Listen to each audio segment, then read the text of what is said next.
चंडिका देवी को नमस्कार है।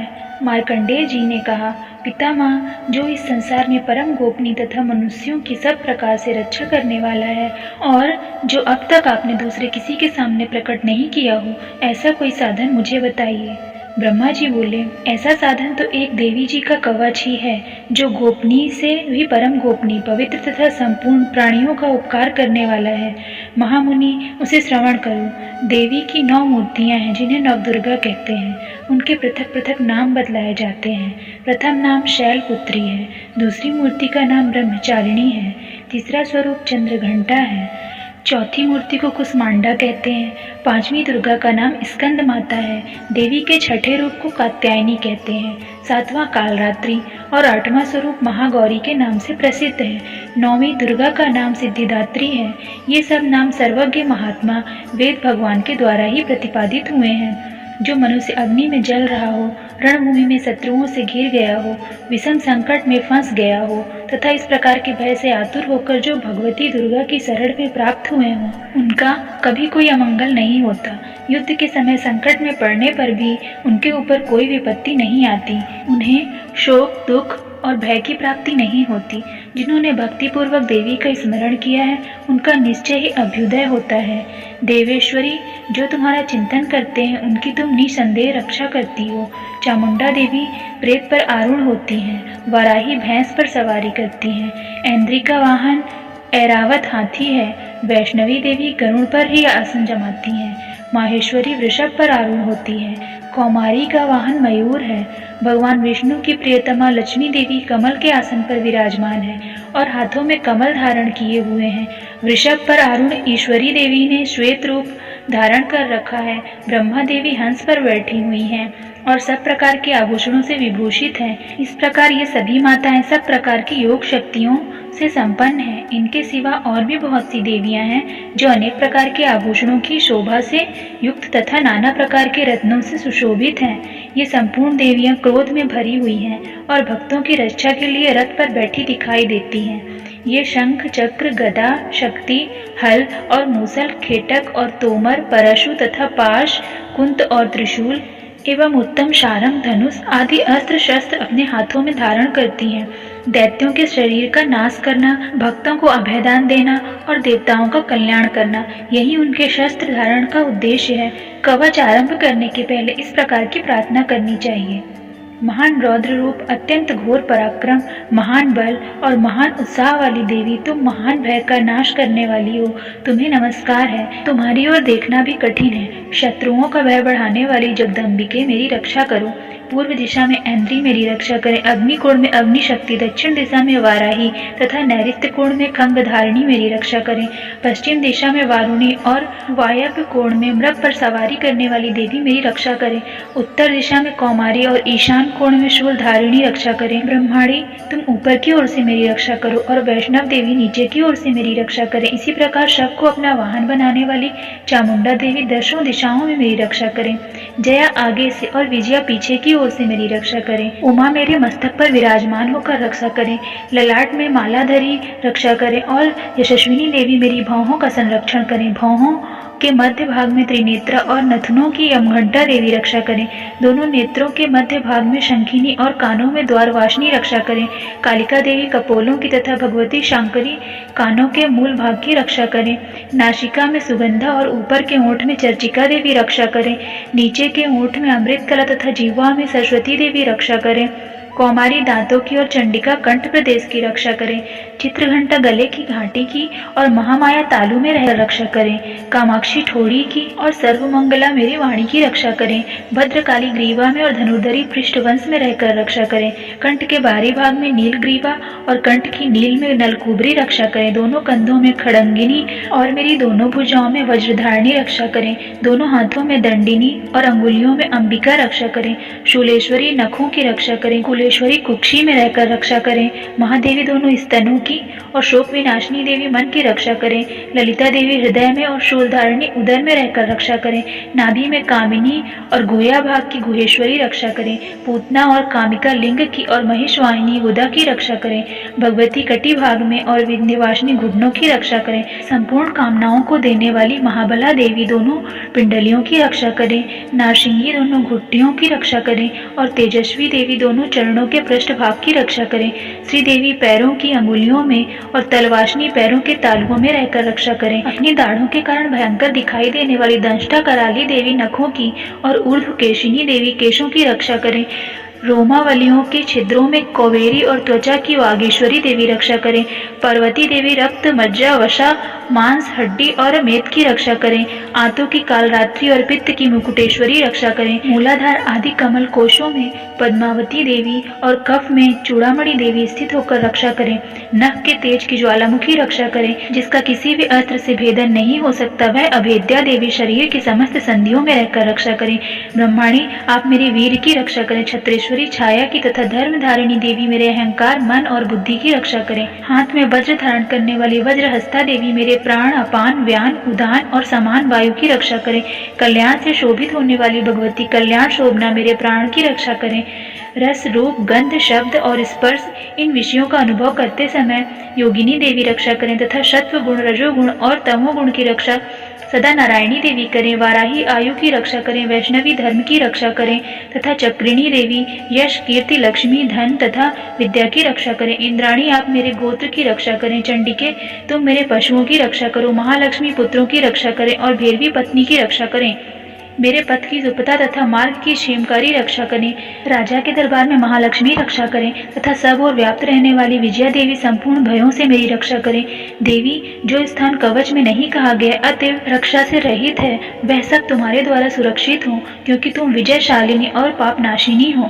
यदि अपने शरीर का भला चाहे तो मनुष्य बिना कवच कहीं एक पग भी न जाए। कवच का पाठ करके ही यात्रा करे। कवच के द्वारा सब ओर से सुरक्षित मनुष्य जहाँ जहाँ भी जाता है वहाँ वहाँ उसे धन लाभ होता है तथा संपूर्ण कामनाओं की सिद्धि करने वाली विजय की प्राप्ति होती है।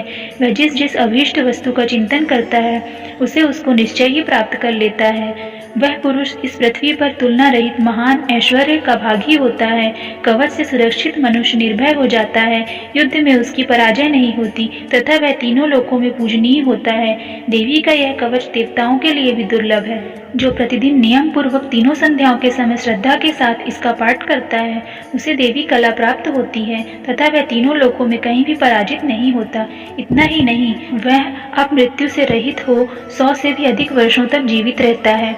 मकरी, चेचक और कोढ़ आदि उसकी संपूर्ण व्याधियां नष्ट हो जाती हैं। कनेर, भांग, अफीम, धतूरे आदि का स्थावर विष, सांप और बिच्छू आदि के काटने से चढ़ा हुआ जंगम विष तथा अहिफेन और तेल के संयोग आदि से बनने वाला कृत्रिम विष, ये सभी प्रकार के विष दूर हो जाते हैं, उनका कोई असर नहीं होता।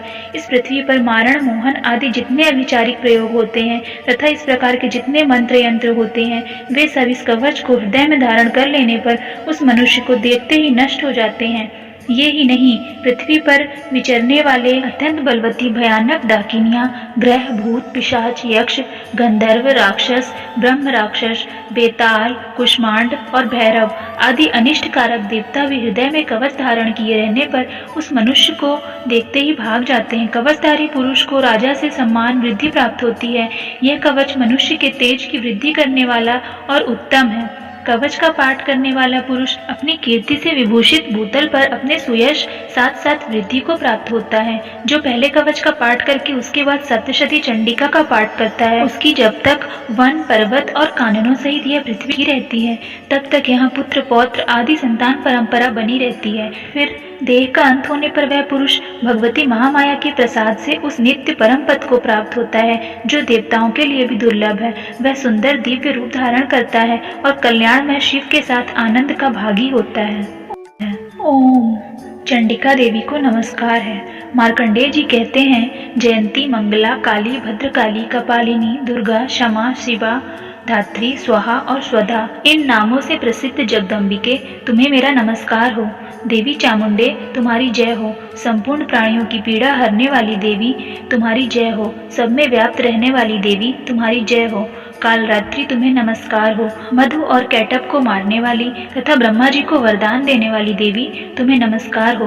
तुम मुझे रूप दो, जय दो, यश दो और काम क्रोध आदि शत्रुओं का नाश करो। महिषासुर का नाश करने वाली तथा भक्तों को सुख देने वाली देवी तुम्हें नमस्कार है। तुम रूप दो, जय दो, यश दो और काम क्रोध आदि शत्रुओं का नाश करो। रक्त बीज का वध और चंड मुंड का विनाश करने वाली देवी तुम रूप दो, जय दो, यश दो और काम क्रोध आदि शत्रुओं का नाश करो। शुंभ निशुंभ तथा धूम्र लोचन का मर्दन करने वाली देवी तुम रूप दो, जय दो, यश दो और काम क्रोध आदि शत्रुओं का नाश करो। सबके द्वारा वंदित युगल चरणों वाली तथा संपूर्ण सौभाग्य प्रदान करने वाली देवी तुम रूप दो, जय दो, यश दो और काम क्रोध आदि शत्रुओं का नाश करो।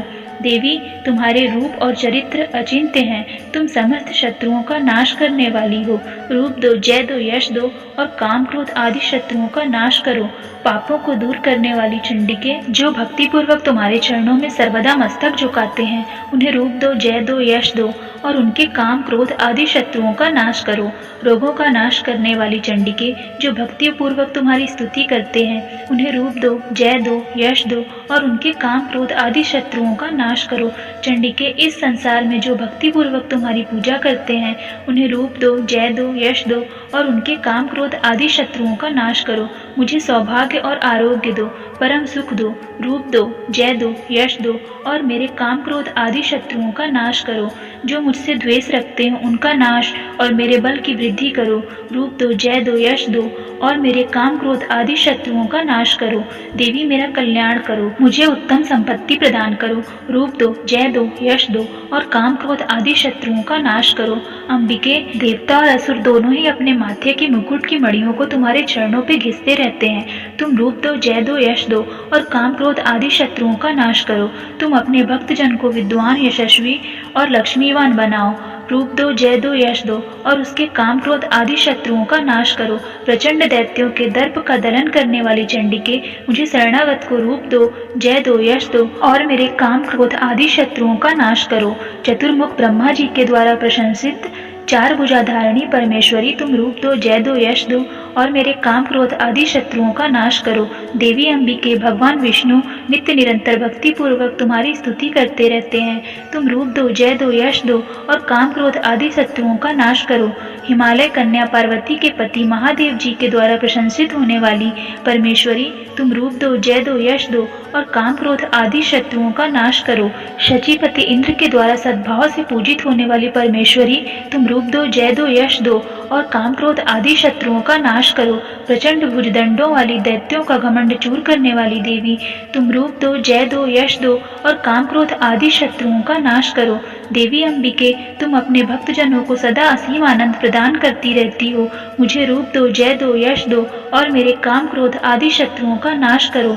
मन की इच्छा के अनुसार चलने वाली मनोहर पत्नी प्रदान करो, जो दुर्गम संसार सागर से तारने वाली तथा उत्तम कुल में उत्पन्न हुई हो। जो मनुष्य इस स्तोत्र का पाठ करके सप्तशती रूपी महास्तोत्र का पाठ करता है, वह सप्तशती की जप संख्या से मिलने वाले श्रेष्ठ फल को प्राप्त होता है, साथ ही वह प्रचुर संपत्ति भी प्राप्त कर लेता है। ओम चंडिका देवी को नमस्कार है।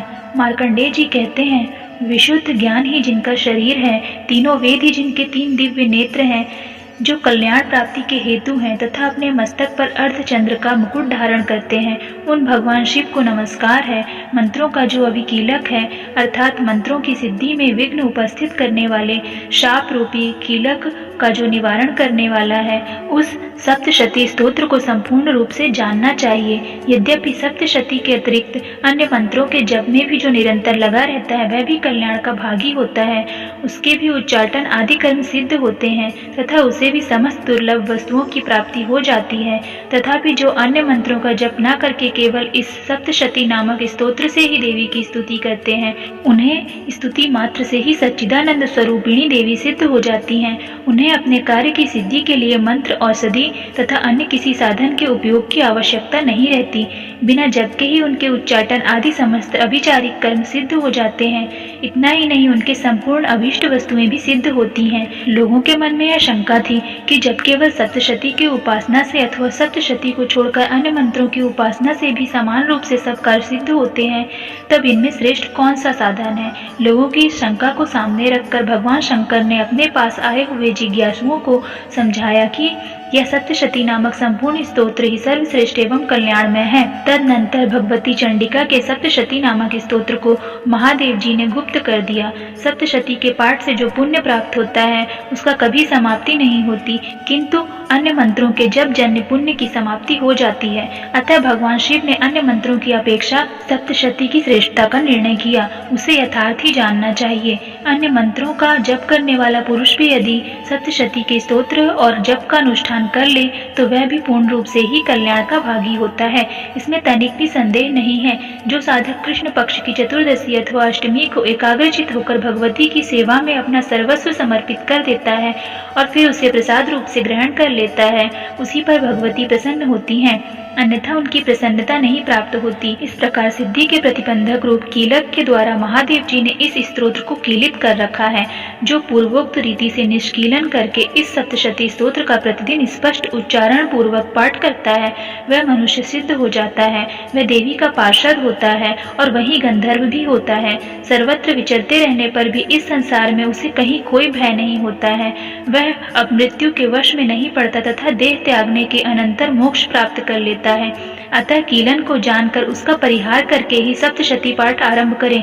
जो ऐसा नहीं करता उसका नाश हो जाता है। इसलिए कीलक और निष्कीलन का ज्ञान प्राप्त करने पर ही यह स्तोत्र निर्दोष होता है और विद्वान पुरुष इस निर्दोष स्तोत्र का ही पाठ आरंभ करते हैं।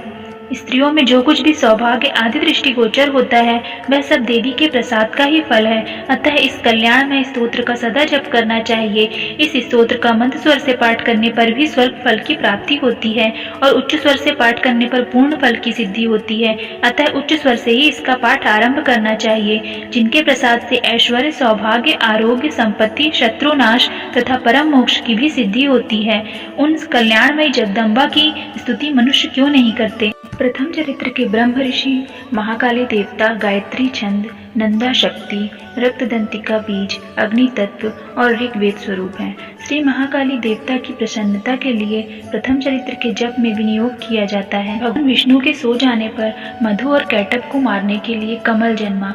ब्रह्मा जी ने जिनका स्तवन किया था उन महाकाली देवी का मैं सेवन करता हूँ। वे अपने 10 हाथों में खंग, चक्र, गदा, बाण, धनुष, परिघ, शूल, भुषुंडी, मस्तक और शंख धारण करती हैं।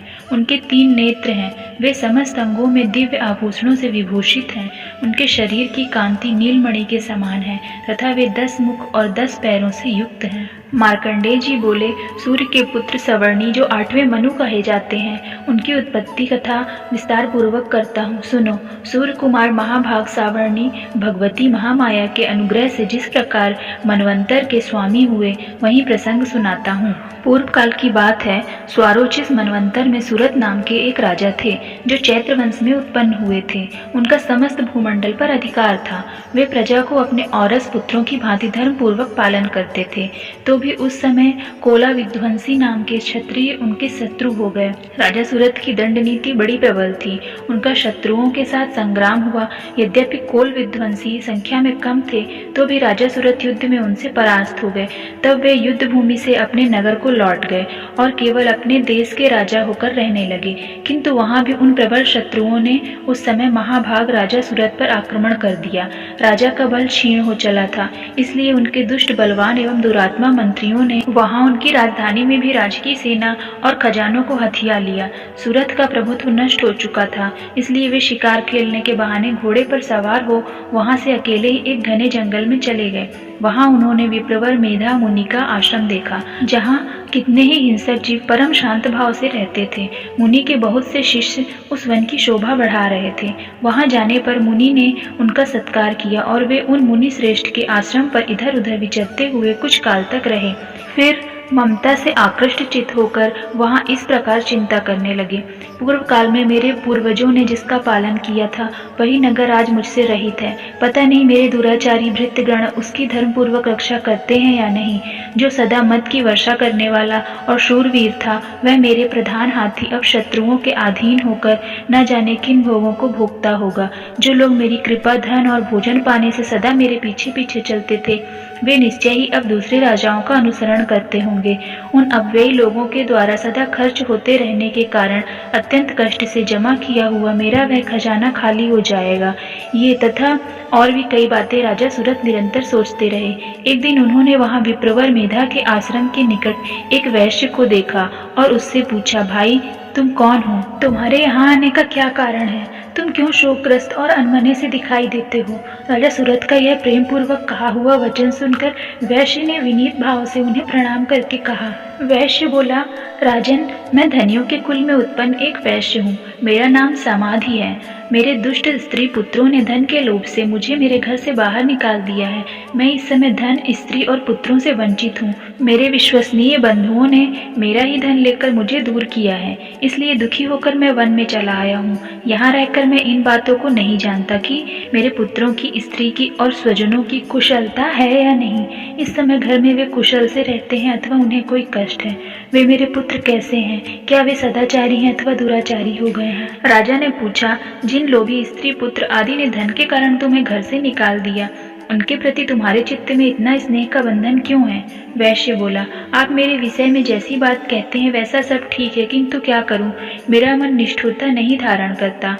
जिन्होंने धन के लोभ में पड़कर पिता के प्रति स्नेह, पति के प्रति प्रेम तथा आत्मीय जन के प्रति अनुराग को तिलांजलि दे मुझे घर से निकाल दिया, उन्हीं के प्रति मेरे हृदय में स्नेह है। महामते, गुणहीन बंधुओं के प्रति भी मेरे चित्त में इस प्रकार प्रेम मग्न हो रहा है। यह क्या है? इस बात को मैं जानकर भी नहीं जान पाता। उनके लिए मैं लंबी सांसें ले रहा हूँ और मेरा हृदय अत्यंत दुखित हो रहा है। उन लोगों में प्रेम का सर्वथा अभाव है, तो भी उनके प्रति जो मेरा मन निष्ठुर नहीं हो पाता, इसके लिए मैं क्या करूं?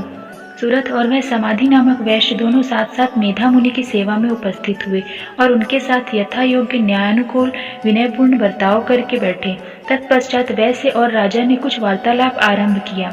राजा ने कहा, भगवान, मैं आपसे एक बात पूछना चाहता हूँ, उसे बताइए। मेरा चित्त अपने अधीन न होने के कारण यह बात मेरे मन को बहुत दुख देती है। जो राज्य मेरे हाथ से चला गया उसमें और उसके संपूर्ण अंगों में मेरी ममता बनी हुई है। मुनि श्रेष्ठ, यह जानते हुए भी कि वह अब मेरा नहीं है, अज्ञानी की भांति मुझे उसके लिए दुख होता है। यह क्या है? इधर यह वैश्य भी घर से अपमानित होकर आया है। इसके पुत्र, स्त्री और भृत्यों ने इसे छोड़ दिया है। स्वजनों ने भी इसका परित्याग कर दिया है, तो भी यह उनके प्रति अत्यंत हार्दिक स्नेह रखता है। इस प्रकार यह तथा मैं दोनों ही बहुत दुखी हैं। जिसमें प्रत्यक्ष दोष देखा गया है उस विषय के लिए भी हमारे मन में ममता जनित आकर्षण पैदा हो रहा है।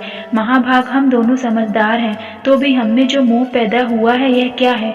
विवेक शून्य पुरुष की भांति मुझमें और इसमें भी यह मूढ़ता प्रत्यक्ष दिखाई देती है। ऋषि बोले, महाभाग, विषय मार्ग का ज्ञान सब जीवों को है। इसी प्रकार विषय भी सबके लिए अलग अलग है। कुछ प्राणी दिन में नहीं देखते और दूसरे रात में ही नहीं देखते, तथा कुछ जीव ऐसे हैं जो दिन और रात्रि में भी बराबर ही देखते हैं। यह ठीक है कि मनुष्य समझदार होते हैं, किंतु केवल वे ही ऐसे नहीं होते। पशु, पक्षी और मृग आदि सभी प्राणी समझदार होते हैं। मनुष्यों की समझ भी वैसी ही होती है जैसी उन मृग और पक्षियों की होती है, तथा जैसी मनुष्यों की होती है वैसे ही उन मृग और पक्षी आदि की होती है। यह तथा अन्य बातें भी प्रायः दोनों में समान है। समझ होने पर भी इन पक्षियों को देखो, ये स्वयं भूख से पीड़ित होते हुए भी मोहवश बच्चों की चोंच में कितने चाव से अन्न के दाने डाल रहे हैं। नरश्रेष्ठ, क्या तुम नहीं देखते कि ये मनुष्य समझदार होते हुए भी लोभवश अपने किए हुए उपकार का बदला पाने के लिए पुत्रों की अभिलाषा करते हैं? यद्यपि उन सब में समझ की कमी नहीं है, तथापि वे संसार की स्थिति बनाए रखने वाले भगवती महामाया के प्रभाव द्वारा ममता में भंवर से युक्त मोह के गहरे गर्त में गिराए गए हैं। इसलिए इसमें आश्चर्य नहीं करना चाहिए। जगदीश्वर भगवान विष्णु की योगी निद्रा रूप जो भगवती महामाया है, उन्हीं से यह जगत मोहित हो रहा है। वे भगवती महामाया देवी ज्ञानियों के भी चित्त को बलपूर्वक खींचकर मोह में डाल देती हैं। वे ही इस संपूर्ण चराचर जगत की सृष्टि करती हैं तथा वे ही प्रसन्न होने पर मनुष्यों को मुक्ति के लिए वरदान देती हैं। वे ही पराविद्या, संसार बंधन और मोक्ष की हेतुभूत सनातनी देवी तथा संपूर्ण ईश्वरों की अधीश्वरी हैं। राजा ने पूछा, भगवत, जिन्हें आप महामाया कहते हैं वे देवी कौन है? ब्रह्मांड में उनका आविर्भाव कैसे हुआ तथा उनके चरित्र कौन कौन है? ब्रह्मवेत्ताओं में श्रेष्ठ महर्षि उनकी देवी का जैसा प्रभाव हो, जैसा स्वरूप हो और जिस प्रकार प्रादुर्भाव हुआ हो, वह सब मैं आपके मुख से सुनना चाहता हूँ। ऋषि बोले, राजन, वास्तव में तो वे देवी नित्य स्वरूपा ही हैं। संपूर्ण जगत उन्हीं का रूप है तथा उन्हें समस्त विश्व को व्याप्त कर रखा है। तथापि उनका प्राकट्य अनेक प्रकार से होता है, वह मुझसे सुनो। यद्यपि वे नित्य और अजन्मा है, तथापि जब देवताओं का कार्य सिद्ध करने के लिए प्रकट होती हैं, उस समय लोक में उत्पन्न हुई कहलाती हैं। कल्प के अंत में जब संपूर्ण जगत एकार्णव में निमग्न हो रहा था और सबके प्रभु भगवान विष्णु शेषनाग की शैया बिछाकर योग निद्रा का आश्रय ले सो रहे थे, उस समय उनके कानों के मैल से दो भयंकर असुर उत्पन्न हुए, जो मधु और कैटक के नाम से विख्यात थे। वे दोनों ब्रह्मा जी का वध करने को तैयार हो गए। भगवान विष्णु के नाभिक मल में विराजमान प्रजापति ब्रह्मा जी ने जब उन दोनों भयानक असुरों को अपने पास आया और भगवान को सोया हुआ देखा, तब एकाग्रचित होकर उन्होंने भगवान विष्णु को जगाने के लिए उनके नेत्रों में निवास करने वाली योग निद्रा का स्तवन आरंभ किया, जो इस विश्व की अधीश्वरी, जगत को धारण करने वाली, संसार का पालन और संहार करने वाली तेज स्वरूप भगवान विष्णु की अनुपम शक्ति है। उन्हीं भगवती निद्रा देवी की भगवान ब्रह्मा स्तुति करने लगे। ब्रह्मा जी ने कहा, देवी, तुम ही स्वाहा, तुम ही स्वधा और तुम ही वषटकार हो। स्वर भी तुम्हारे ही स्वरूप हैं। तुम ही जीवन दायनी सुधा हो। नित्य अक्षर प्रणव में आकार, उकार, मकार, इन तीनों मात्राओं के रूप में तुम ही स्थित हो तथा इन तीनों मात्राओं के अतिरिक्त जो बिंदु स्वरूप नित्य अर्ध मात्रा है, जिसका विशेष रूप से उच्चारण नहीं किया जा सकता, वह भी तुम ही हो। देवी, तुम ही संध्या, सावित्री तथा परम जननी हो। देवी, तुम ही इस विश्व ब्रह्मांड को धारण करती हो। तुमसे ही इस जगत सृष्टि होती है, तुम्ही से इसका पालन होता है और सदा तुम ही कल्प के अंत में सबको अपना ग्रास बना लेती हो। जगन्मयी देवी, इस जगत की उत्पत्ति के समय तुम सृष्टि रूपा हो, पालन काल में स्थिति रूपा हो तथा कल्पांत के समय संहार रूप धारण करने वाली हो। तुम ही महाविद्या, महामाया, महामेधा, महास्मृति, महामोह रूपा महादेवी और महाशूरी हो। तुम ही तीनों गुणों को उत्पन्न करने वाली हो, सबकी प्रकृति हो। भयंकर कालरात्रि, महारात्रि और मोहरात्रि भी तुम ही हो। तुम ही श्री, तुम ही ईश्वरी, तुम ही और तुम ही भूत स्वरूपा बुद्धि हो। लज्जा, पुष्टि, तुष्टि, शांति और क्षमा भी तुम ही हो। तुम खड़ंग धारिणी, शूल धारिणी, घोर रूपा तथा गदा, चक्र, शंख और धनुष धारण करने वाली हो। बाण, भुषुंडी और परी, ये भी तुम्हारे अस्त्र हैं। तुम सौम्य और सौम्यतर हो। इतना ही नहीं, जितने भी सौम्य एवं सुंदर पदार्थ हैं, उन सबकी अपेक्षा तुम अत्यधिक सुंदरी हो। पर और अपर, सबसे परे रहने वाली परमेश्वरी तुम ही हो। स्वरूप स्वरूपे देवी, कहीं भी सत असत रूप जो कुछ वस्तुएं हैं और उन सब की जो शक्ति है, वह तुम ही हो। ऐसी अवस्था में तुम्हारी स्तुति क्या हो सकती है? जो इस जगत की सृष्टि, पालन और संहार करते हैं, उन भगवान को भी जब तुमने निद्रा के अधीन कर दिया, तब तुम्हारी स्तुति करने में यहाँ कौन समर्थ हो सकता है?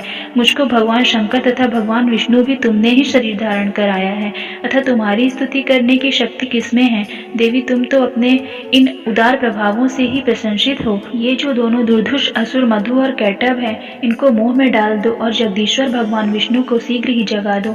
साथ ही इनके भीतर इन दोनों महान असुरों को मार डालने की बुद्धि उत्पन्न कर दो। ऋषि कहते हैं, राजन, जब ब्रह्मा जी ने वहां मधु और कैटभ को मारने के उद्देश्य से भगवान विष्णु को जगाने के लिए तमोगुण की अधिष्ठात्री देवी योग निद्रा की इस प्रकार स्तुति की, तब वे भगवान के नेत्र, मुख, नासिका, बाहु, हृदय और वक्ष स्थल से निकलकर अव्यक्त जन्मा ब्रह्मा जी की दृष्टि के समक्ष खड़ी हो गईं। योग निद्रा से मुक्त होने पर जगत के स्वामी भगवान जनार्दन उस एकार्णव के जल में शेषनाग की शैया से जाग उठे।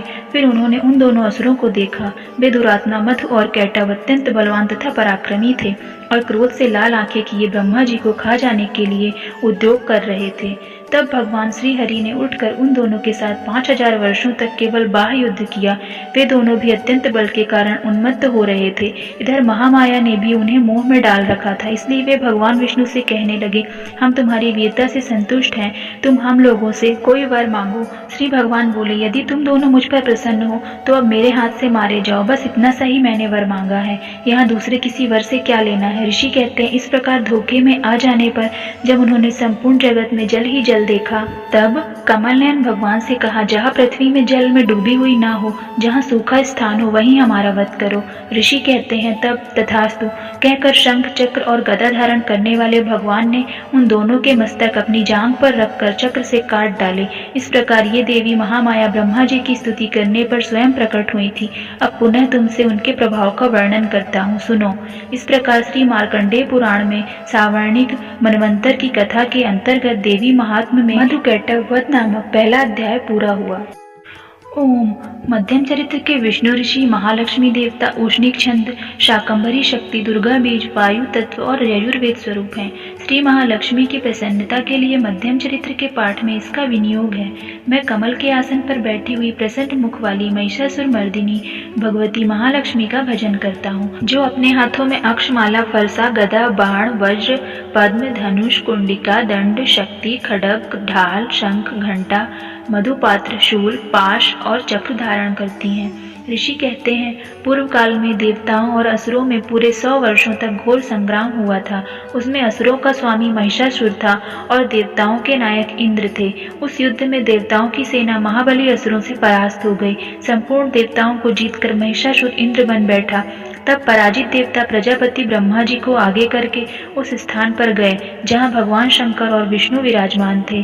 देवताओं ने महिषासुर के पराक्रम तथा अपनी पराजय का यथावत वृत्तांत उन दोनों देवेश्वरों से विस्तार पूर्वक कह सुनाया। वे बोले, भगवान, महिषासुर सूर्य, इंद्र, अग्नि, वायु, चंद्रमा, यम, वरुण तथा अन्य देवताओं के भी अधिकार छीन स्वयं ही सबका अधिष्ठाता बन बैठा है। उस दुरात्मा महिष ने समस्त देवताओं को स्वर्ग से निकाल दिया है। अब वे मनुष्यों की भांति पृथ्वी पर विचरते हैं।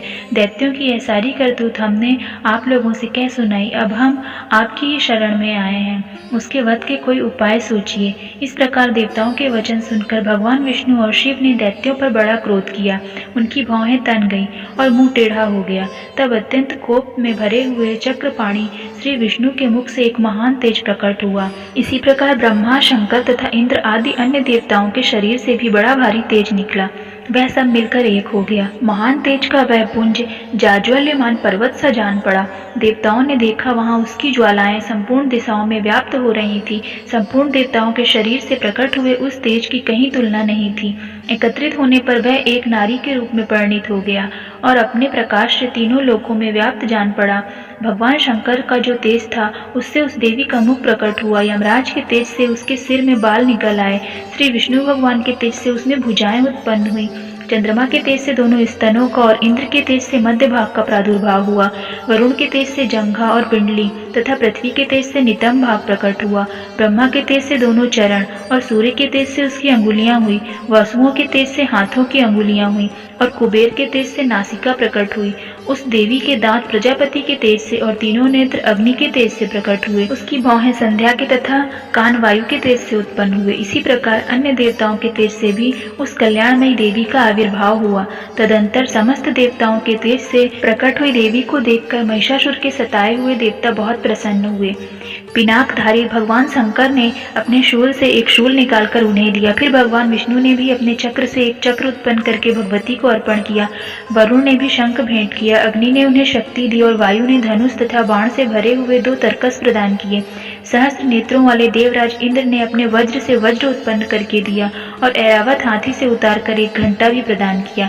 यमराज ने कालदंड से दंड, वरुण ने पाश, प्रजापति ने स्फटिक कक्ष की माला तथा ब्रह्मा जी ने कमंडल भेंट किया। सूर्य ने देवी की समस्त रोमकूपों में अपनी किरणों का तेज भर दिया। काल ने उन्हें चमकती हुई ढाल और तलवार दी। क्षीर समुद्र ने उज्ज्वल हार तथा कभी जीर्ण न होने वाले 2 दिव्य वस्त्र भेंट किए।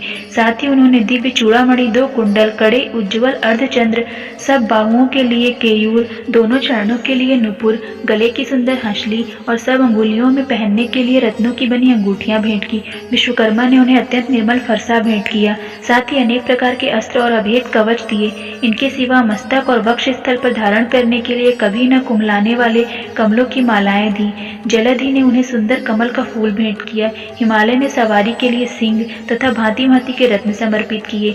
धनाध्यक्ष कुबेर ने मधु से भरा पान पात्र दिया तथा संपूर्ण नागों के राजा शेष ने, जो इस पृथ्वी को धारण करते हैं, उन्हें बहुमूल्य मणियों से विभूषित नागहार भेंट किया। इसी प्रकार अन्य देवताओं ने भी आभूषण और अस्त्र शस्त्र देकर देवी का सम्मान किया। तत्पश्चात उन्होंने बारंबार अट्टहास पूर्वक उच्च स्वर से गर्जना की। उनके भयंकर नाद से संपूर्ण आकाश गूंज उठा।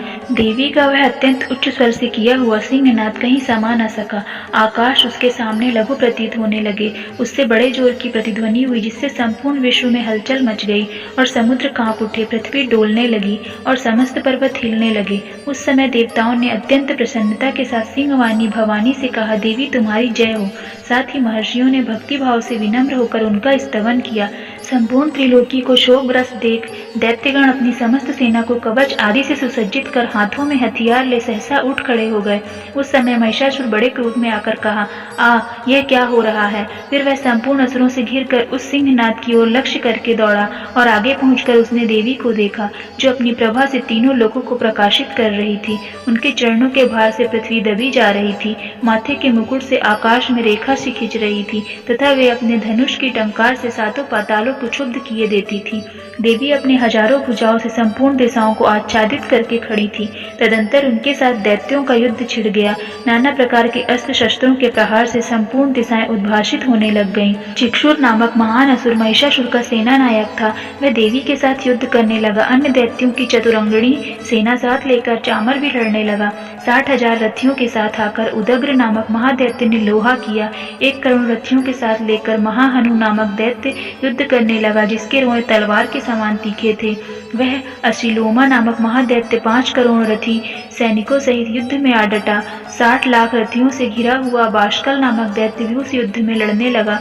परिवारित नामक राक्षस हाथी सवार और घुड़सवारों के अनेक दलों तथा 1 करोड़ रथियों की सेना लेकर युद्ध करने लगा। बिडाल नामक दैत्य 5 अरब रथियों से घिरकर लोहा लेने लगा। इनके अतिरिक्त और भी हजारों महादैत्य रथ, हाथी और घोड़ों की सेना साथ लेकर वहां देवी के साथ युद्ध करने लगे। स्वयं महिषासुर उस रणभूमि में कोटि कोटि सहस्त्र रथ, हाथी और घोड़ों की सेना से घिरा खड़ा हुआ था। वे दैत्य देवी के साथ तोमर, भिंदीपाल, शक्ति, मूषल, खड़ग, परशु और पट्टिस आदि अस्त्र शस्त्रों का प्रहार करते युद्ध कर रहे थे। कुछ दैत्यों ने उन पर शक्ति का प्रहार किया, कुछ लोगों ने पाश फेंके तथा कुछ दूसरे दैत्यों ने खंग प्रहार किया। देवी को मार डालने का उद्योग किया। देवी ने भी क्रोध में भरकर खेल खेल में ही अपने अस्त्र शस्त्रों की वर्षा करके दैत्यों के वे समस्त अस्त्र शस्त्र काट डाले। उनके मुख पर परिश्रम या थकावट का रंच मात्र भी चिन्ह नहीं था। देवता और ऋषि उनकी स्तुति करते थे और भगवती परमेश्वरी दैत्यों के शरीरों पर अस्त्र शस्त्रों की वर्षा करती रही। देवी का वहां सिंह भी क्रोध में भरकर गर्दन के बालों को हिलाता हुआ असुरों की सेना में इस प्रकार विचरने लगा, मानो वनों में दावानल फैल रहा हो। रणभूमि में दैत्यों के साथ युद्ध करती हुई अंबिका देवी ने जितने निश्वास छोड़े, वे सभी तत्काल सैकड़ों हजारों गणों के रूप में प्रकट हो गए और परशु, भिंदीपाल, खड़ग तथा पट्टिस आदि अस्त्रों द्वारा असुरों का सामना करने लगे। देवी की शक्ति से बढ़े हुए वे गण असुरों का नाश करते हुए नगाड़ा और शंख आदि बजाने लगे। उस संग्राम महोत्सव में कितने ही गण मृदंग बजा रहे थे। तदनंतर देवी ने त्रिशूल से, गदा से, शक्ति की वर्षा से और खड़ग आदि से सैकड़ों महादैत्यों का संहार कर डाला। कितनों को घंटे के भयंकर नाद से मूर्छित कर मार गिराया। बहुतेरे दैत्यों को पाश से बांधकर धरती पर घसीटा। कितने ही दैत्य उनकी तीखी तलवार की मार से 2-2 टुकड़े हो गए। कितने ही गदा की चोट से घायल हो धरती पर सो गए। कितने ही मूसल की मार से अत्यंत आहत होकर रक्त वमन करने लगे। कुछ दैत्य शूल छाती फट जाने के कारण पृथ्वी पर ढेर हो गए। उस रणांगण में बाण समूहों की वृष्टि से कितने ही असुरों की कमर टूट गई। बाज की तरह झपटने वाले देव पीड़क दैत्यगण अपने प्राणों से हाथ धोने लगे। किन्हीं की बाहें छिन्न भिन्न हो गईं, कितनों की गर्दन कट गई। कितने ही दैत्यों के मस्तक कट कट कर गिरने लगे। कुछ लोगों के शरीर के मध्य भाग ही विदीर्ण हो गए। कितने ही महादैत्य जांघें कट जाने से पृथ्वी पर गिर पड़े।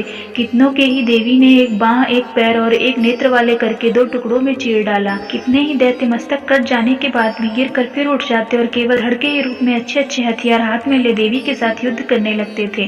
दूसरे कबंध युद्ध के बाजों की लय पर नाचते थे। कितने ही बिना सिर के धड़ हाथों में खड़ग, शक्ति और रिष्टि लिए दौड़ते थे तथा दूसरे महादैत्य ठहरो ठहरो यह कहते हुए हुए देवी को युद्ध के लिए ललकारते थे। जहाँ वह घोर संग्राम हुआ था, वहाँ की धरती देवी के गिराए हुए रथ, हाथी, घोड़े और असुरों की लाशों से ऐसे पट गई थी कि वहाँ चलना फिरना असंभव हो गया था। दैत्यों की सेना में हाथी, घोड़े और असुरों के शरीरों से इतनी अधिक मात्रा में रक्तपात हुआ था कि थोड़ी सी देर में वहां खून की बड़ी बड़ी नदियां बहने लगी। जगदम्बा ने असुरों की विशाल सेना को क्षण भर में नष्ट कर दिया, ठीक उसी तरह जैसे तृण और काठ के भारी ढेर को आग कुछ ही क्षणों में भस्म कर देता है। और वह सिंह भी गर्दन के बालों को हिला हिलाकर जोर जोर से गर्जना करता हुआ दैत्यों के शरीरों से मानो उनके प्राण छीन लेता था। वहां देवी के गणों ने भी उन महादैत्यों के साथ ऐसा युद्ध किया जिससे आकाश में खड़े हुए देवतागण उन पर बहुत संतुष्ट हुए और फूलों की वर्षा करने लगे। जगदम्बा के श्री अंगों की कांति उदय काल के सहस्त्रों सूर्यों के समान है। वे लाल रंग की रेशमी साड़ी पहने हुए हैं। उनके गले में मुंडमाला शोभा पा रही है। दोनों स्तनों पर रक्त चंदन का लेप लगा है। वे अपने कर कमलों में जप मालिका, विद्या और अभय तथा वर नामक मुद्राएं धारण किए हुए हैं। तीनों नेत्रों से सुशोभित मुखारविंद की बड़ी शोभा हो रही है। उनके मस्तक पर चंद्रमा के साथ ही रत्न में मुकुट बंधा है तथा वे कमल के आसन पर विराजमान है। ऐसी देवी को मैं भक्तिपूर्वक प्रणाम करता हूँ। ऋषि कहते हैं, दैत्यों की सेना को इस प्रकार तहस नहस होते देख महादैत्य सेनापति चिक्षुर क्रोध में भरकर अंबिका देवी से युद्ध करने के लिए आगे बढ़ा। वह असुर रणभूमि में देवी के ऊपर इस प्रकार बाणों की वर्षा करने लगा जैसे बादल मेरुगिरी के शिखर पर पानी की धार बरसा रहा हो। तब देवी ने अपने बाणों से उसके बाण समूहों का अनायास ही काटकर उसके घोड़ों और सारथिकों को भी मार डाला।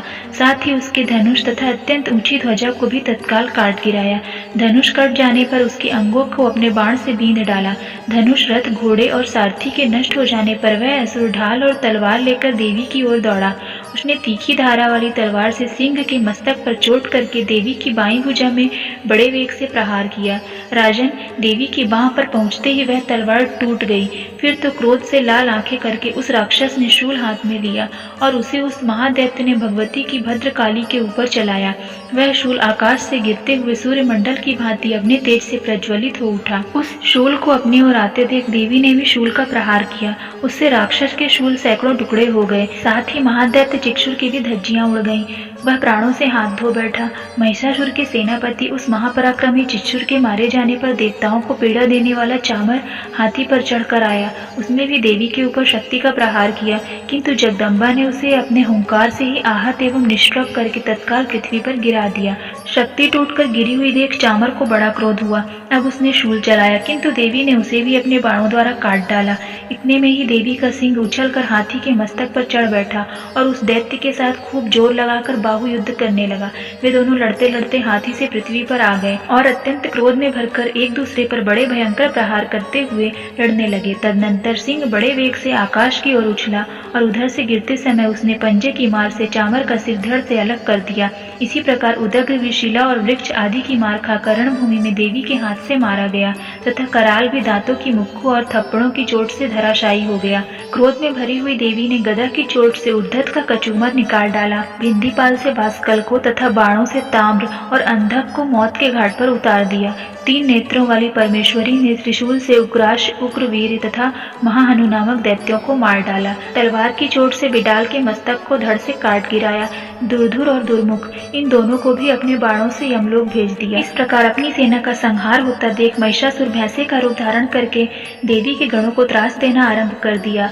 किन्हीं को थूथून से मारकर, किन्हीं के ऊपर खुरों का प्रहार करके, किन्हीं किन्हीं को पूंछ से चोट पहुंचाकर, कुछ को सींगों से विदीर्ण करके, कुछ गणों को वेग से, किन्हीं को सिंहनाद से, कुछ को चक्कर देकर और कितनों को निश्वास वायु के झोंके से धराशायी कर दिया। इस प्रकार गणों की सेना को गिराकर वह असुर महादेवी के सिंह को मारने के लिए झपटा। इससे जगदम्बा को बड़ा क्रोध हुआ। उधर महापराक्रमी महिषासुर भी क्रोध में भरकर धरती को खुरों से खोदने लगा तथा अपने सींगों से ऊंचे ऊंचे पर्वतों को उठाकर फेंकने और गरजने लगा।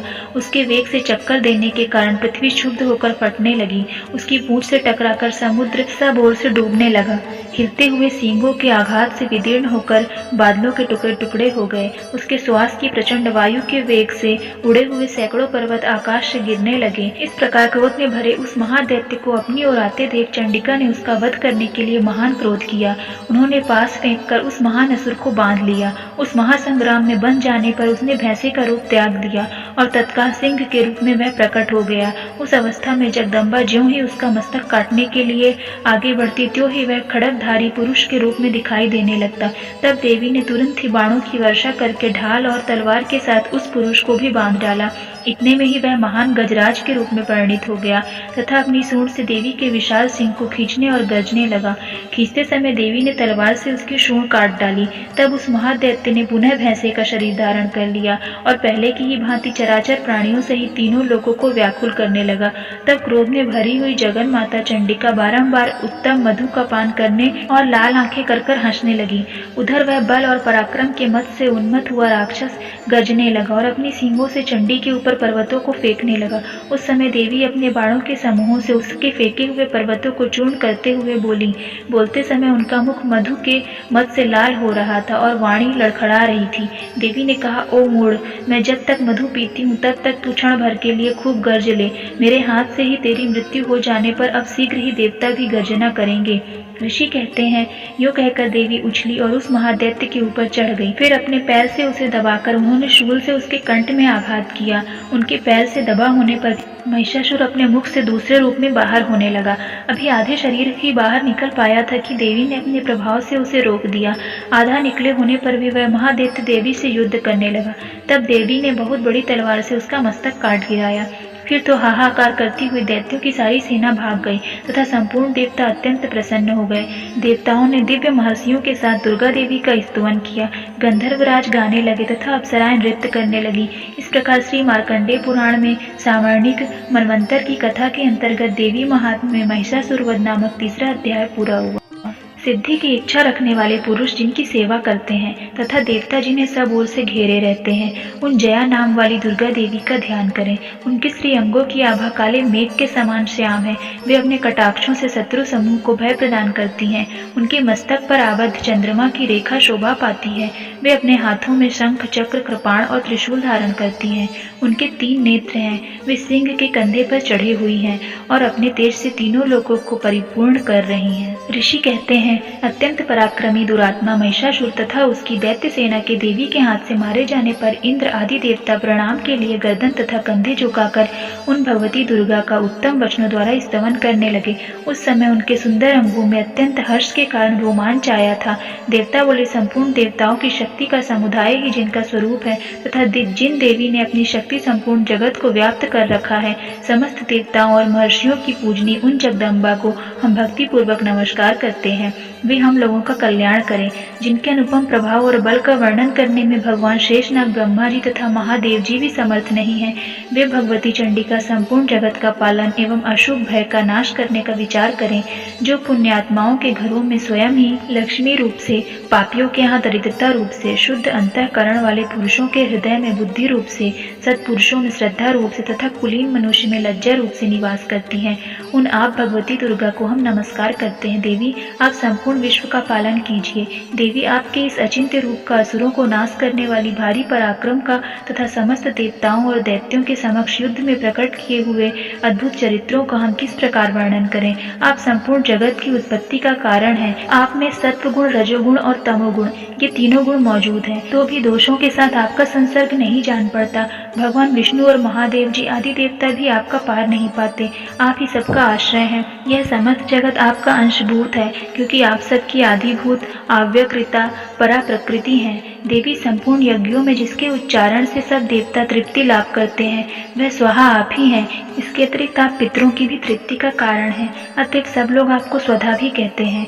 देवी, जो मोक्ष की प्राप्ति का साधन है, अचिंत महाव्रत स्वरूपा है, समस्त दोषों से रहित, जितेंद्रिय, तत्वों को ही सार वस्तु मानने वाला तथा मोक्ष की अभिलाषा रखने वाले मुनिजन जिसका अभ्यास करते हैं, वह भगवती पराविद्या आप ही हैं। आप शब्द स्वरूपा, अत्यंत निर्मल ऋग्वेद, यजुर्वेद तथा उद्गीत के मनोहर पदों के पाठ से युक्त समावेद का भी आधार आप ही हैं। आप देवी त्रयी और भगवती हैं। इस विश्व की उत्पत्ति एवं पालन के लिए आप ही वार्ता के रूप में प्रकट हुई हैं। आप संपूर्ण जगत की घोर पीड़ा का नाश करने वाली हैं। देवी, जिससे समस्त शास्त्रों का सार का ज्ञान होता है, वह मेधा शक्ति आप ही हैं। दुर्गम भव सागर से पार उतारने वाली नौका रूप दुर्गा देवी भी आप ही हैं। आपकी कहीं भी आसक्ति नहीं है। कैटभ के शत्रु भगवान विष्णु के वक्ष स्थल में एकमात्र निवास करने वाली भगवती लक्ष्मी तथा भगवान चंद्रशेखर द्वारा सम्मानित गौरी देवी भी आप ही हैं। आपका मुख मंद मुस्कान से सुशोभित निर्मल पूर्ण चंद्रमा के बिंब का अनुकरण करने वाला है और उत्तम सुवर्ण की मनोहर कांति से कमनीय है। तो भी उसे देखकर महिषासुर को क्रोध हुआ और सहसा उसने उस पर प्रहार कर दिया। यह बड़े आश्चर्य की बात है देवी। वही मुख जब क्रोध से युक्त होने पर उदय काल के चंद्रमा की भांति लाल और तनी हुई भौहें के कारण विकराल हो उठा, तब उसे देखकर जो महिषासुर के प्राण तुरंत नहीं निकल गए, यह उससे भी बढ़कर आश्चर्य की बात है, क्योंकि क्रोध में भरे हुए यमराज को देखकर भला कौन जीवित रह सकता है। देवी आप प्रसन्न हो। परमात्मा स्वरूपा आपके प्रसन्न होने पर जगत का अभ्युदय होता है और क्रोध में भर जाने पर आप तत्काल ही कितने कुलों का सर्वनाश कर डालती हैं। यह बात अभी अनुभव में आई है, क्योंकि महिषासुर की यह विशाल सेना क्षण भर में आपके कोप से नष्ट हो गई हैं। सदा अभ्युदय प्रदान करने वाली आप जिन पर प्रसन्न रहती हैं, वे ही देश में सम्मानित हैं। उन्हीं को धन और यश की प्राप्ति होती है। उन्हीं का धर्म कभी शिथिल नहीं होता तथा वे ही अपने हष्ट पुष्ट स्त्री पुत्र और भृत्यों के साथ धन्य माने जाते हैं। देवी आपकी ही कृपा से पुण्यात्मा पुरुष प्रतिदिन अत्यंत श्रद्धा पूर्वक सदा सब प्रकार के धर्मानुकूल कर्म करता है और उसके प्रभाव से स्वर्ग लोक में जाता है। इसलिए आप तीनों लोकों में निश्चय ही मनोवांछित फल देने वाली हैं। माँ दुर्गे आप स्मरण करने पर सब प्राणियों का भय हर लेती हैं और स्वस्थ पुरुषों द्वारा चिंतन करने पर उन्हें परम कल्याणमय बुद्धि प्रदान करती हैं। दुख दरिद्रता और भय हरने वाली देवी आपके सिवा दूसरी कौन है जिसका चित्त सबका उपकार करने के लिए सदा ही दयाद्र रहता हो। देवी इन राक्षसों को मारने से संसार को सुख मिले तथा ये राक्षस चिरकाल तक नरक में रहने के लिए भले ही पाप करते रहे हों, इस समय संग्राम में मृत्यु को प्राप्त होकर स्वर्ग लोक में जाएं। निश्चय ही यह सोचकर आप शत्रुओं का वध करती हैं। आप शत्रुओं पर शस्त्रों से प्रहार क्यों करती हैं? समस्त असुरों को दृष्टि मात्र से ही आप भस्म कर देती। इसमें एक रहस्य है, ये शत्रु भी हमारे शस्त्रों से पवित्र होकर उत्तम लोकों में जाएं। इस प्रकार उनके प्रति भी आपका विचार अत्यंत उत्तम है। खंग के तेज पुंज की भयंकर दीप्ति से तथा आपके त्रिशूल के अग्रभाग के घनीभूत प्रभाव से चौंधिया कर जो असुरों की आंखें फूट नहीं गईं, उसमें कारण यही था कि वे मनोहर रश्मियों से युक्त चंद्रमा के समान आनंद प्रदान करने वाले आपके सुंदर मुख का दर्शन करते थे। देवी आपका शील दुराचारियों के बुरे बर्ताव को दूर करने वाला है। साथ ही यह रूप ऐसा है जो कभी चिंतन में भी नहीं आ सकता और जिसको कभी दूसरों से तुलना भी नहीं की जा सकती, तथा आपका बल और पराक्रम तो उन दैत्यों का भी नाश करने वाला है जो कभी देवताओं के पराक्रम को भी नष्ट कर चुके थे। इस प्रकार आपने शत्रुओं पर भी अपना दया ही प्रकट की है। वरदायिनी देवी आपके इस पराक्रम की किसके साथ तुलना हो सकती है? शत्रुओं को भय देने वाला अत्यंत मनोहर ऐसा रूप भी आपके सिवा और कहाँ है? हृदय में कृपा और युद्ध में निष्ठुरता, ये दोनों बातें तीनों लोगों के भीतर केवल आप में ही देखी गई हैं। माता आपने शत्रुओं का नाश करके इस समस्त त्रिलोकी की रक्षा की है।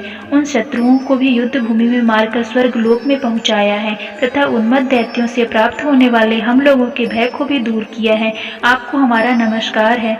देवी आप शूल से हमारी रक्षा करें। अंबिके आप खंग से भी हमारी रक्षा करें तथा घंटक की ध्वनि और धनुष की टंकार से भी हम लोगों की रक्षा करें। चंडिके पूर्व पश्चिम और दक्षिण दिशा में आप हमारी रक्षा करें तथा ईश्वरी आपने त्रिशूल के घुमाकर आप उत्तर दिशा में हमारी रक्षा करें। तीनों लोकों में आपके जो परम सुंदर एवं अत्यंत भयंकर रूप विचलित रहते हैं, उनके द्वारा भी आप हमारी तथा इस भूलोक की रक्षा करें। अंबिके आपके कर पल्लवों में शोभा पाने वाले खंग, शूल और गदा आदि जो अस्त्र हों, उन सबके द्वारा आप सब ओर से हम लोगों की रक्षा करें। ऋषि कहते हैं, इस प्रकार जब देवताओं ने जगन माता दुर्गा की स्तुति की और नंदन वन के दिव्य पुष्पों एवं गंध चंदन आदि के द्वारा उनका पूजन किया, फिर सबने मिलकर जब भक्ति पूर्वक दिव्य धूपों की सुगंध निवेदन की, तब देवी ने प्रसन्न वदन होकर प्रणाम करते हुए सब देवताओं से कहा। देवी बोली, देवताओं तुम सब लोग मुझसे जिस वस्तु की अभिलाषा रखते हो उसे मांगो। देवता बोले, भगवती आपने हमारी सब इच्छा पूर्ण कर दी, अब कुछ भी बाकी नहीं है, क्योंकि हमारा यह शत्रु महिषासुर मारा गया। महेश्वरी इतने पर भी यदि आप हमें और वर देना चाहती हैं तो हम जब जब आपका स्मरण करें तब तब आप दर्शन देकर हम लोगों के महान संकट को दूर किया करें तथा प्रसन्न मुखी अंबिके, जो मनुष्य इन स्तोत्रों द्वारा आपकी स्तुति करे उसे वित्त समृद्धि और वैभव देने के साथ ही उसकी धन और स्त्री आदि संपत्ति को भी बढ़ाने के लिए आप सदा हम पर प्रसन्न रहें। ऋषि कहते हैं, राजन, देवताओं ने जब अपने तथा जगत के कल्याण के लिए भद्रकाली देवी को इस प्रकार प्रसन्न किया, तब वे तथास्तु कहकर वहीं अंतर ध्यान हो गईं। भोपाल, इस प्रकार पूर्व काल में तीनों लोगों का हित चाहने वाली देवी जिस प्रकार देवताओं के शरीर से प्रकट हुई थी, वह सब कथा मैंने कह सुनाई। अब पुनः देवताओं का उपकार करने वाली वे देवी दुष्ट दैत्यों का तथा शुंभ निशुंभ का वध करने एवं सब लोगों की रक्षा करने के लिए गौरी देवी के जिस प्रकार प्रकट हुई थी, वह सब प्रसंग मेरे मुंह से सुनो, मैं उसका तुमसे यथावत वर्णन करता हूँ। इस प्रकार श्री मार्कंडेय पुराण में सावर्णिक मनवंतर की कथा के अंतर्गत देवी महात्म्य में शुक्रादि स्तुति नामक चौथा अध्याय पूरा हुआ। ओम। इस उत्तर चरित्र के रुद्र ऋषि हैं, महासरस्वती देवता है, अनुष्टक छंद है, भीमा शक्ति है, भ्रामरी बीज है, सूर्य तत्व है और सामवेद स्वरूप है। महासरस्वती की प्रसन्नता के लिए उत्तर चरित्र के पाठ में इसका विनियोग किया जाता है। जो अपने कर कमलों में घंटा, शूल, हल, शंख, मूषल, चक्र, धनुष और बाण धारण करती हैं। शरद ऋतु के शोभा संपन्न चंद्रमा के समान जिनकी मनोहर कांति है, जो तीनों लोकों की आधारभूता और शुंभ आदि दैत्यों का नाश करने वाली है, तथा गौरी के शरीर से जिनका प्राकट्य हुआ है, उन महासरस्वती देवी का मैं निरंतर भजन करता हूँ। ऋषि कहते हैं, पूर्व काल में शुंभ और निशुंभ नामक असुरों ने अपने बल के घमंड में आकर शशीपति इंद्र के हाथ से तीनों लोकों का राज्य और यज्ञ भाग छीन लिए। वे ही दोनों सूर्य, चंद्रमा, कुबेर, यम और वरुण के अधिकार का भी उपयोग करने लगा। वायु और अग्नि का कार्य भी वे ही करने लगे। उन दोनों ने सब देवताओं को अपमानित, राज्य भ्रष्ट, पराजित तथा अधिकारहीन करके स्वर्ग से निकाल दिया। उन दोनों महान असुरों से तिरस्कृत देवताओं ने अपराजित देवी का स्मरण किया और सोचा, जगदम्बा ने हम लोगों को वर दिया था कि आपत्ति काल में स्मरण करने पर मैं तुम्हारी सब आपत्तियों का तत्काल नाश करूंगी। यह विचार कर देवता गिरिराज हिमालय पर गए और वहां भगवती विष्णु माया की स्तुति करने लगे। देवता बोले, देवी को नमस्कार है, महादेवी शिवा को सर्वदा नमस्कार है, प्रकृति एवं भद्रा को प्रणाम है। हम लोग नियम पूर्वक जगदम्बा को नमस्कार करते हैं। रौद्रा को नमस्कार है, नित्या गौरी और धात्री को बारंबार नमस्कार है, ज्योत्सनामयी चंद्र रूपिणी एवं सुख स्वरूपा देवी को सतत प्रणाम है। शरणागतों का कल्याण करने वाली वृद्धि एवं सिद्धि रूपा देवी को हम बारंबार नमस्कार करते हैं। नैऋत्य राजाओं की लक्ष्मी तथा सर्वाणी स्वरूपा आप जगदम्बा को बार बार नमस्कार है। दुर्गा, दुर्गपारा, सारा, सर्वकारिणी, ख्याति, कृष्णा और धूम्रा देवी को सर्वदा नमस्कार है। सौम्य तथा अत्यंत रौद्र रूपा देवी को हमारा नमस्कार है, उन्हें हमारा बारंबार प्रणाम है। जगत की आधारभूत कृति देवी को बारंबार नमस्कार है। देवी सब प्राणियों में विष्णु माया के नाम से कही जाती हैं, उनको नमस्कार, उनको नमस्कार, उनको बारंबार नमस्कार है। जो देवी सब प्राणियों में चेतना कहलाती हैं, उनको नमस्कार, उनको नमस्कार, उनको बारंबार नमस्कार है। जो देवी सब प्राणियों में बुद्धि रूप से स्थित है, उनको नमस्कार, उनको नमस्कार, उनको बारंबार नमस्कार है। जो देवी सब प्राणियों में निद्रा रूप में स्थित है, उनको नमस्कार, उनको नमस्कार, उनको बारंबार नमस्कार है। जो देवी सब प्राणियों में क्षुधा रूप से स्थित है, उनको नमस्कार, उनको नमस्कार, उनको बारंबार नमस्कार है। जो देवी सब प्राणियों में छाया रूप से स्थित है, उनको नमस्कार, उनको नमस्कार, उनको बारंबार नमस्कार है। जो देवी सब प्राणियों में शक्ति रूप से स्थित है, उनको नमस्कार, उनको नमस्कार, उनको बारंबार नमस्कार है। जो देवी सब प्राणियों में तृष्णा रूप से स्थित है, उनको नमस्कार, उनको नमस्कार, उनको बारंबार नमस्कार है। जो देवी सब प्राणियों में क्षमा रूप से स्थित है, उनको नमस्कार, उनको नमस्कार, उनको बारंबार नमस्कार है। जो देवी सब प्राणियों में जाति रूप से स्थित है, उनको नमस्कार, उनको नमस्कार, उनको बारंबार नमस्कार है। जो देवी सब प्राणियों में लज्जा रूप से स्थित है, उनको नमस्कार, उनको नमस्कार, उनको बारंबार नमस्कार है। जो देवी सब प्राणियों में शांति रूप से स्थित है, उनको नमस्कार, उनको नमस्कार, उनको बारंबार नमस्कार है। जो देवी सब प्राणियों में श्रद्धा रूप से स्थित है, उनको नमस्कार, उनको नमस्कार, उनको बारंबार नमस्कार है।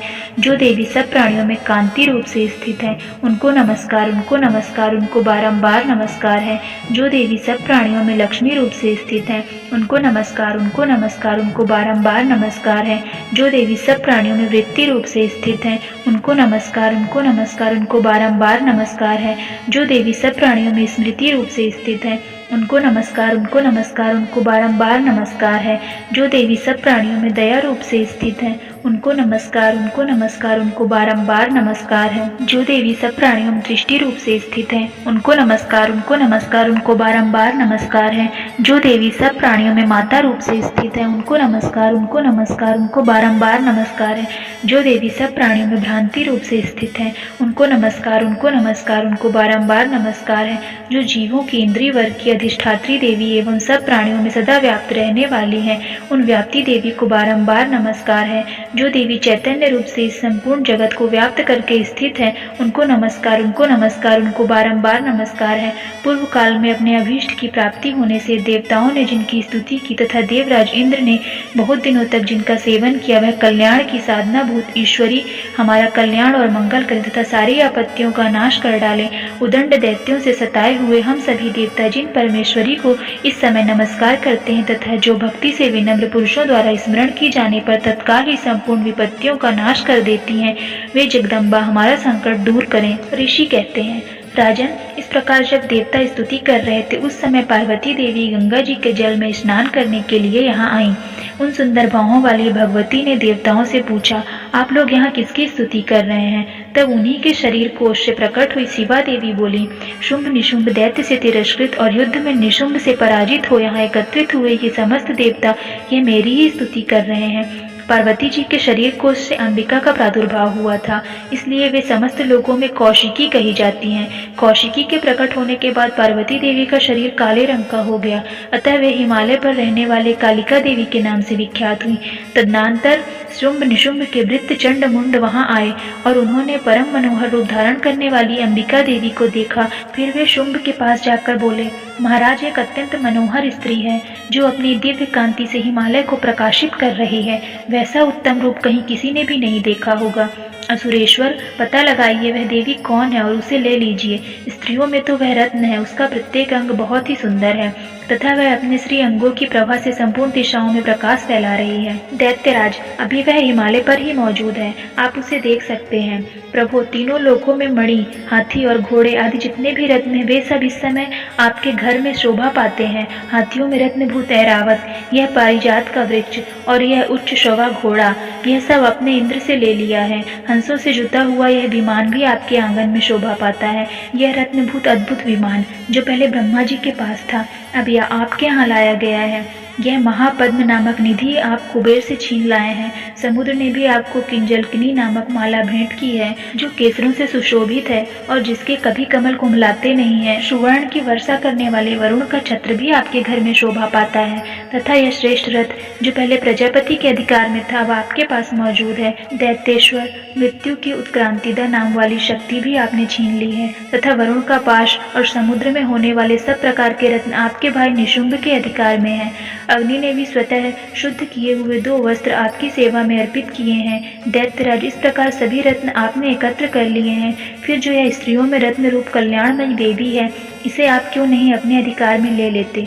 ऋषि कहते हैं, चंडमुंड का यह वचन सुनकर शुंभ ने महादैत्य सुग्रीव को दूत बनाकर देवी जी के पास भेजा और कहा, तुम मेरी आज्ञा से उसके सामने ये बातें कहना और ऐसा उपाय करना जिससे प्रसन्न होकर वह शीघ्र ही यहाँ आ जाए। वह दूत पर्वत के अत्यंत रमणीय प्रदेश में जहाँ देवी मौजूद थी वहाँ गया और मधुर वाणी में कोमल वचन से बोला। दूत बोला, देवी, दैत्यराज शुंभ इस समय तीनों लोगों के परमेश्वर हैं। मैं उन्हीं का भेजा हुआ दूत हूँ और यहाँ तुम्हारे ही पास आया हूँ। उनकी आज्ञा सदा सब देवता एक स्वर से मानते हैं, कोई उसका उल्लंघन नहीं कर सकता। वे संपूर्ण देवताओं को परास्त कर चुके हैं। उन्होंने तुम्हारे लिए जो संदेश दिया है उसे सुनो। संपूर्ण त्रिलोकी मेरे अधिकार में है, देवता भी मेरी आज्ञा के अधीन चलते हैं। संपूर्ण यज्ञों के भागों को मैं ही पृथक पृथक करता हूँ। तीनों लोकों में जितने श्रेष्ठ रत्न हैं वे सब मेरे अधिकार में हैं। देवराज इंद्र का वाहन ऐरावत जो हाथियों में रत्न के समान है, मैंने छीन लिया है। क्षीर सागर का मंथन करने से जो अश्वरत्न उच्च शोभा प्रकट हुआ था, उसे देवताओं ने मेरे पैरों पर पड़कर समर्पित किया है। सुंदरी, उनके सिवा और भी जितने रत्नभूत पदार्थ देवताओं, गंधर्वों और नागों के पास थे, वे सब मेरे ही पास आ गए हैं। देवी, हम लोग तुम्हें संसार की स्त्रियों में रत्न मानते हैं, अतः तुम हमारे पास आ जाओ, क्योंकि रत्नों का उपभोग करने वाले हम ही हैं। चंचल कटाक्षों वाली सुंदरी, तुम मेरी या मेरे भाई महापराक्रमी निशुंभ की सेवा में आ जाओ, क्योंकि तुम रत्न स्वरूपा हो। मेरा वरण करने से तुम्हें तुलना रहित महान ऐश्वर्य की प्राप्ति होगी। अपनी बुद्धि से यह विचार कर तुम मेरी पत्नी बन जाओ। ऋषि कहते हैं, दूत के ये कहने पर कल्याण में भगवती दुर्गा देवी, जो इस जगत को धारण करती हैं, मन ही मन गंभीर भाव से मुस्कुराई और इस प्रकार बोली, दूत, तुमने सत्य कहा है, इसमें तनिक भी मिथ्या नहीं है। शुंभ तीनों लोकों का स्वामी है और निशुंभ भी उसी के समान पराक्रमी है, किंतु इस विषय में मैंने जो प्रतिज्ञा कर ली है उसे मिथ्या कैसे करूं? मैंने अपनी अल्प बुद्धि के कारण पहले से ही जो प्रतिज्ञा कर रखी है उसे सुनो। जो मुझे संग्राम में जीत लेगा, जो मेरे अभिमान को चूर्ण कर देगा तथा संसार में जो मेरे समान बलवान होगा, वही मेरा स्वामी होगा। इसलिए शुंभ अथवा महादैत्य निशुंभ स्वयं ही यहाँ पधारे और मुझे जीतकर शीघ्र ही मेरा पाणी ग्रहण कर ले। इसमें विलंब की क्या जरूरत है? दूत बोला, देवी, तुम तो घमंड में भरी हो, मेरे सामने ऐसी बातें न करो। तीनों लोकों में कौन ऐसा पुरुष है जो शुंभ निशुंभ के सामने खड़ा हो सके? देवी, अन्य दैत्यों के सामने भी सारे देवता युद्ध में नहीं ठहर सकते, फिर तुम अकेली स्त्री होकर कैसे ठहर सकती हो? जिन शुंभ आदि दैत्यों के सामने इंद्र आदि सब देवता भी युद्ध में खड़े नहीं हुए, उनके सामने तुम स्त्री होकर कैसे जाओगी? इसलिए तुम मेरे कहने से शुंभ निशुंभ के पास चलो। ऐसा करने से तुम्हारे गौरव की रक्षा होगी, अन्यथा जब वे केश पकड़कर घसीटेंगे तब तुम्हें अपनी प्रतिष्ठा खोकर जाना पड़ेगा। देवी ने कहा, तुम्हारा कहना ठीक है, शुंभ बलवान है और निशुंभ भी बड़े पराक्रमी हैं, किंतु क्या करूं, मैंने पहले बिना सोचे समझे प्रतिज्ञा कर ली है। अतः अब तुम जाओ, मैंने तुमसे जो कुछ कहा है वह सब दैत्य राज्य से आदर पूर्वक कहना, फिर वे जो उचित जान पड़े करें। इस प्रकार श्री मार्कंडेय सावर्णिक मनवंतर की कथा के अंतर्गत देवी महात्म्य में देवी दूत संवाद नामक 5वां अध्याय पूरा हुआ। मैं सर्वगेश्वर भैरव के अंक में निवास करने वाली परमोत्कृष्ट पद्मावती देवी का चिंतन करता हूँ। वे नागराज के आसन पर बैठी हैं। नागों के फणों में सुशोभित होने वाली मणियों की विशाल माला से उनकी देहलता उद्भाषित हो रही है। सूर्य के समान उनका तेज है, 3 नेत्र उनकी शोभा बढ़ा रहे हैं। वे हाथों में माला, कुंभ, कपाल और कमल लिए हुए हैं तथा उनके मस्तक में अर्धचंद्र का मुकुट सुशोभित है। ऋषि कहते हैं, देवी का यह कथन सुनकर दूत को बड़ा अमर्ष हुआ और उसने दैत्यराज के पास जाकर सब समाचार विस्तार पूर्वक कह सुनाया। दूत के उस वचन को सुनकर दैत्यराज कुपित हो उठा और दैत्य सेनापति धूम्रलोचन से बोला, धूम्रलोचन, तुम शीघ्र अपनी सेना के साथ लेकर जाओ और उस दुष्टा के केश पकड़कर घसीटते हुए उसे बलपूर्वक यहाँ ले आओ। उसकी रक्षा करने के लिए यदि कोई दूसरा खड़ा हो तो वह देवता, यक्ष अथवा गंधर्व ही क्यों ना हो, उसे अवश्य मार डालना। ऋषि कहते हैं, शुंभ के इस प्रकार आज्ञा देने पर वह धूम्रलोचन दैत्य 60,000 असुरों की सेना के साथ लेकर वहां से तुरंत चल दिया। वहां पहुंचकर उसने हिमालय पर रहने वाली देवी को देखा और ललकार कर कहा, अरे तू शुंभ निशुंभ के पास चल। यदि इस समय प्रसन्नता पूर्वक मेरे स्वामी के समीप नहीं चलेगी तो मैं बलपूर्वक झोटा पकड़कर घसीटते हुए तुझे ले जाऊंगा। देवी बोली, तुम्हें दैत्यों के राजा ने भेजा है, तुम स्वयं भी बलवान हो और तुम्हारे साथ विशाल सेना भी है। ऐसी दशा में यदि मुझे बलपूर्वक ले चलोगे तो मैं तुम्हारा क्या कर सकती हूँ? ऋषि कहते हैं, देवी के यूं कहने पर असुर धूम्रलोचन उनकी ओर दौड़ा। तब अंबिका ने हूं शब्द के उच्चारण मात्र से उसे भस्म कर दिया। फिर तो क्रोध में भरी हुई दैत्यों की विशाल सेना और अंबिका ने एक दूसरे पर तीखों, सहायकों, शक्तियों तथा फर्शों की वर्षा आरंभ कर दी। इतने में ही देवी का वाहन सिंह क्रोध में भरकर भयंकर गर्जना करके गर्दन के बालों को हिलाता हुआ असुरों की सेना में कूद पड़ा। उसने कुछ दैत्यों के पंजों से मार के कितनों को अपने जबड़ों से और कितने ही महादैत्यों को पटक कर ओठ की ढाढ़ों से घायल करके मार डाला। उस सिंह ने अपने नखों से कितनों के पेट फाड़ डाले और थप्पड़ मारकर कितनों के सिर धड़ से अलग कर दिए, कितनों की भुजाएं और मस्तक काट डाले तथा अपनी गर्दन के बाल हिलाते हुए उसने दूसरे दैत्यों के पेट फाड़कर उनका रक्त चूस लिया। अत्यंत क्रोध में भरे हुए देवी के वाहन उस महाबली सिंह ने क्षण भर में ही असुरों की सारी सेना का संहार कर डाला। शुंभ ने जब सुना कि देवी ने धूम्रलोचन असुर को मार डाला तथा उसके सिंह ने सारी सेना का सफाया कर डाला, तब उस दैत्यराज को बड़ा क्रोध हुआ। उसका होंठ कांपने लगा। उसने चंड और मुंड नामक 2 महादैत्यों को आज्ञा दी, हे चंड और हे मुंड, तुम लोग बहुत बड़ी सेना लेकर वहां जाओ। उस देवी के झोंटे पकड़कर अथवा उसे बांधकर शीघ्र यहाँ ले आओ। यदि इस प्रकार उसको लाने में संदेह हो तो युद्ध में सब प्रकार के अस्त्र शस्त्रों तथा समस्त आसुरी सेना का प्रयोग करके उसकी हत्या कर डालना। उस दुष्टा की हत्या होने तथा सिंह के भी मारे जाने पर उस अंबिका को बांधकर साथ ले शीघ्र ही लौट आना। इस प्रकार श्री मार्कंडेय पुराण में सावर्णिक मनवंतर की कथा के अंतर्गत देवी महात्म्य में धूम्रलोचन वध नामक 6वां अध्याय पूरा हुआ। मैं मातंगी देवी का ध्यान करता हूँ। वे रत्न में सिंहासन पर बैठकर पढ़ते हुए तोते का मधुर शब्द सुन रही हैं। उनके शरीर वर्ण श्याम है। वे अपना एक पैर कमल पर रखे हुए हैं और मस्तक पर अर्धचंद्र धारण करती हैं तथा कहार पुष्पों की माला धारण किए वीणा बजाती हैं। उनके अंग में कसी हुई चोली शोभा पा रही है। वे लाल रंग की साड़ी पहने हाथ में शंख में पात्र लिए हुए हैं। उनके वदन पर मधु का हल्का हल्का प्रभाव जान पड़ता है और ललाट में बेंदी शोभा दे रही है। ऋषि कहते हैं तदनंतर शुंभ की आज्ञा पाकर वे चंड मुंड आदि दैत्य चतुरंगिणी सेना के साथ अस्त्र शस्त्रों से सुसज्जित हो चल दिए। फिर गिरिराज हिमालय के सुवर्ण में ऊंचे शिखर पर पहुंचकर उन्होंने सिंह पर बैठी देवी को देखा। वे मंद मंद मुस्कुरा रही थीं। उन्हें देखकर दैत्य लोग तत्परता से पकड़ने का उद्योग करने लगे। किसी ने धनुष तान लिया, किसी ने तलवार संभाली और कुछ लोग देवी के पास आकर खड़े हो गए। तब अंबिका ने उन शत्रुओं के प्रति बड़ा क्रोध किया। उस समय क्रोध के कारण उनका मुख काला पड़ गया, ललाट में भौहें टेढ़ी हो गईं और वहां से तुरंत विकराल मुखी काली प्रकट हुई जो तलवार और पाश लिए हुए थी। वे विचित्र खटवांग धारण किए और चीते के चर्म की साड़ी पहनकर नर मुंडों की माला से विभूषित थी। उनके शरीर का मांस सूख गया था, केवल हड्डियों का ढांचा था जिससे वे अत्यंत भयंकर जान पड़ती थी। उनका मुख बहुत विशाल था, जीभ लपलपाने के कारण वे और भी डरावनी प्रतीत होती थी। उनकी आंखें भीतर को धंसी हुई और कुछ लाल थी। वे अपनी भयंकर गर्जना से संपूर्ण दिशाओं को गूंजा रही थी। बड़े बड़े दैत्यों का वध करती हुई वे कालिका देवी बड़े वेग से दैत्यों के उस सेना पर टूट पड़ी और उन सबको भक्षण करने लगी। वे पार्श्व रक्षकों, अंकुशधारी महावतों, योद्धाओं और घंटा सहित कितने ही हाथियों को एक ही साथ हाथ से पकड़कर मुंह में डाल लेती थी।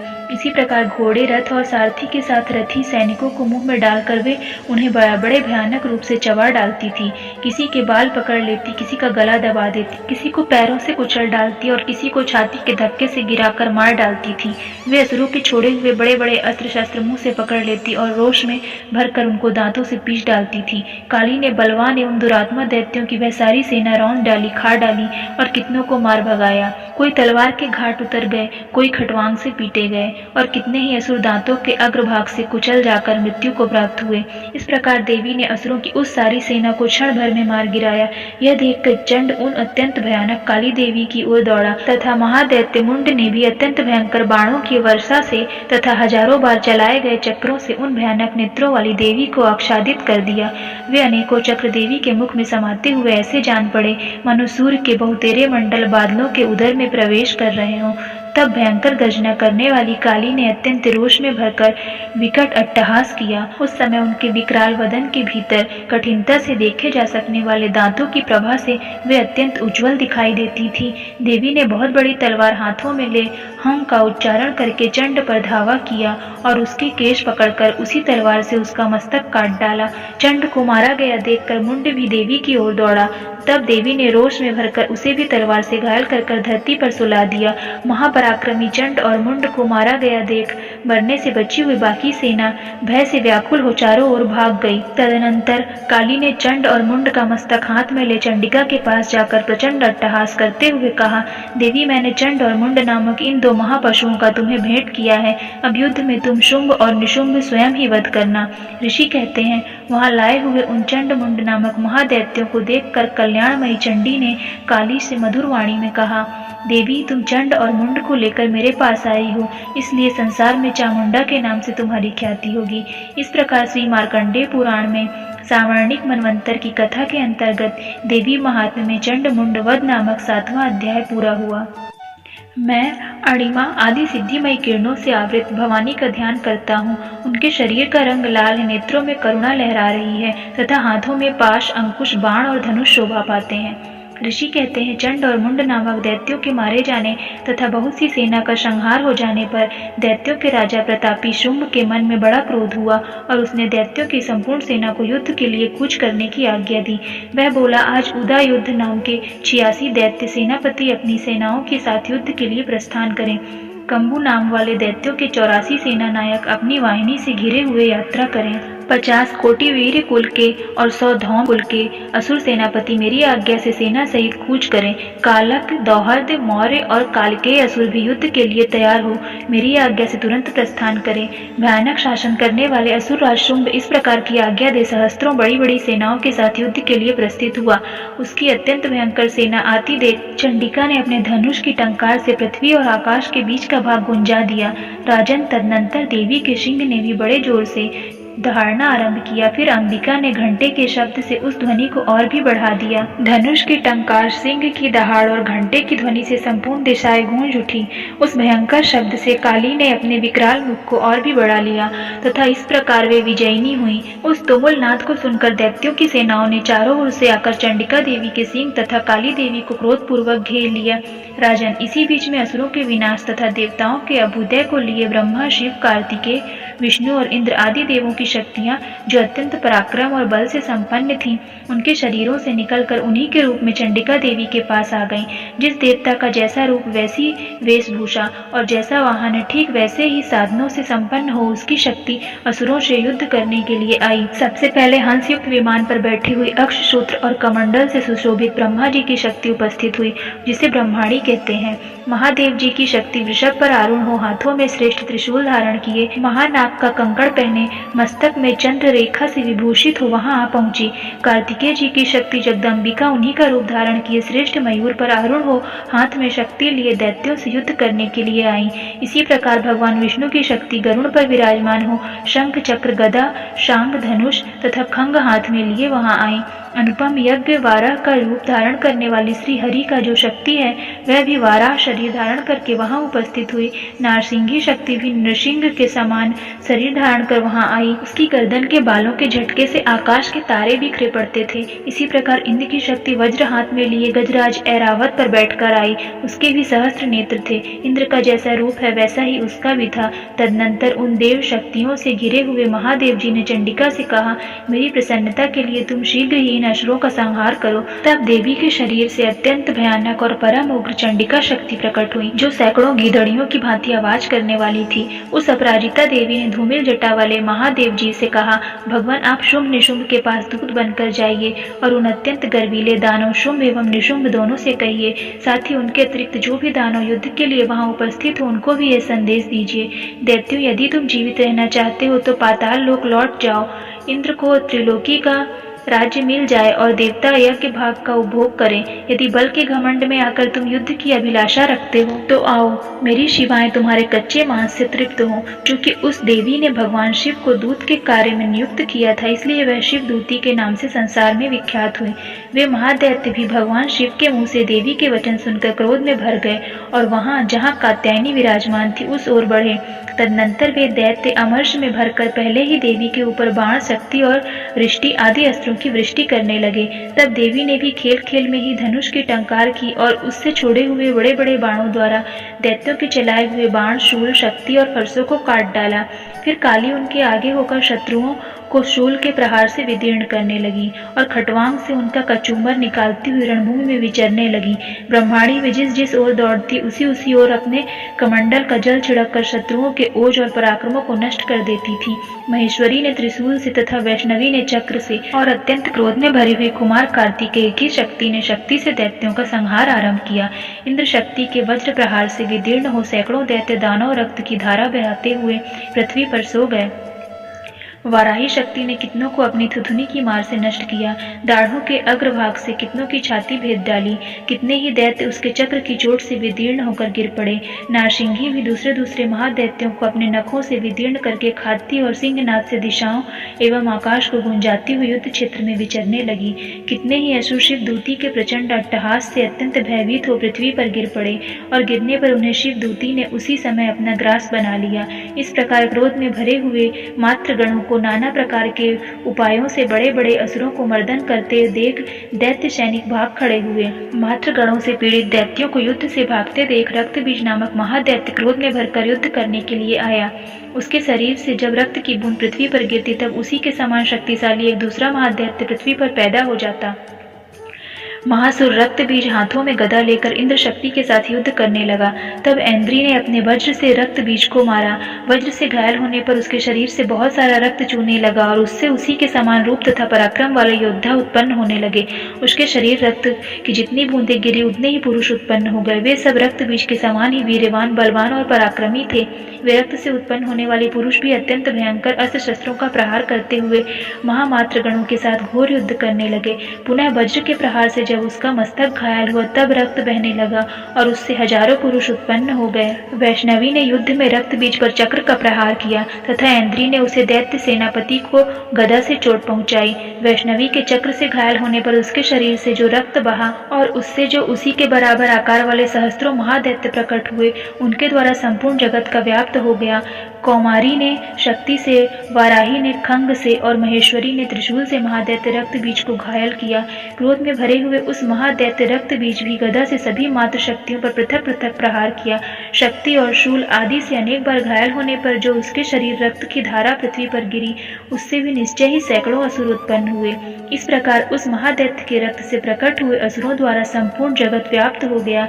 इससे उन देवताओं को बड़ा भय हुआ।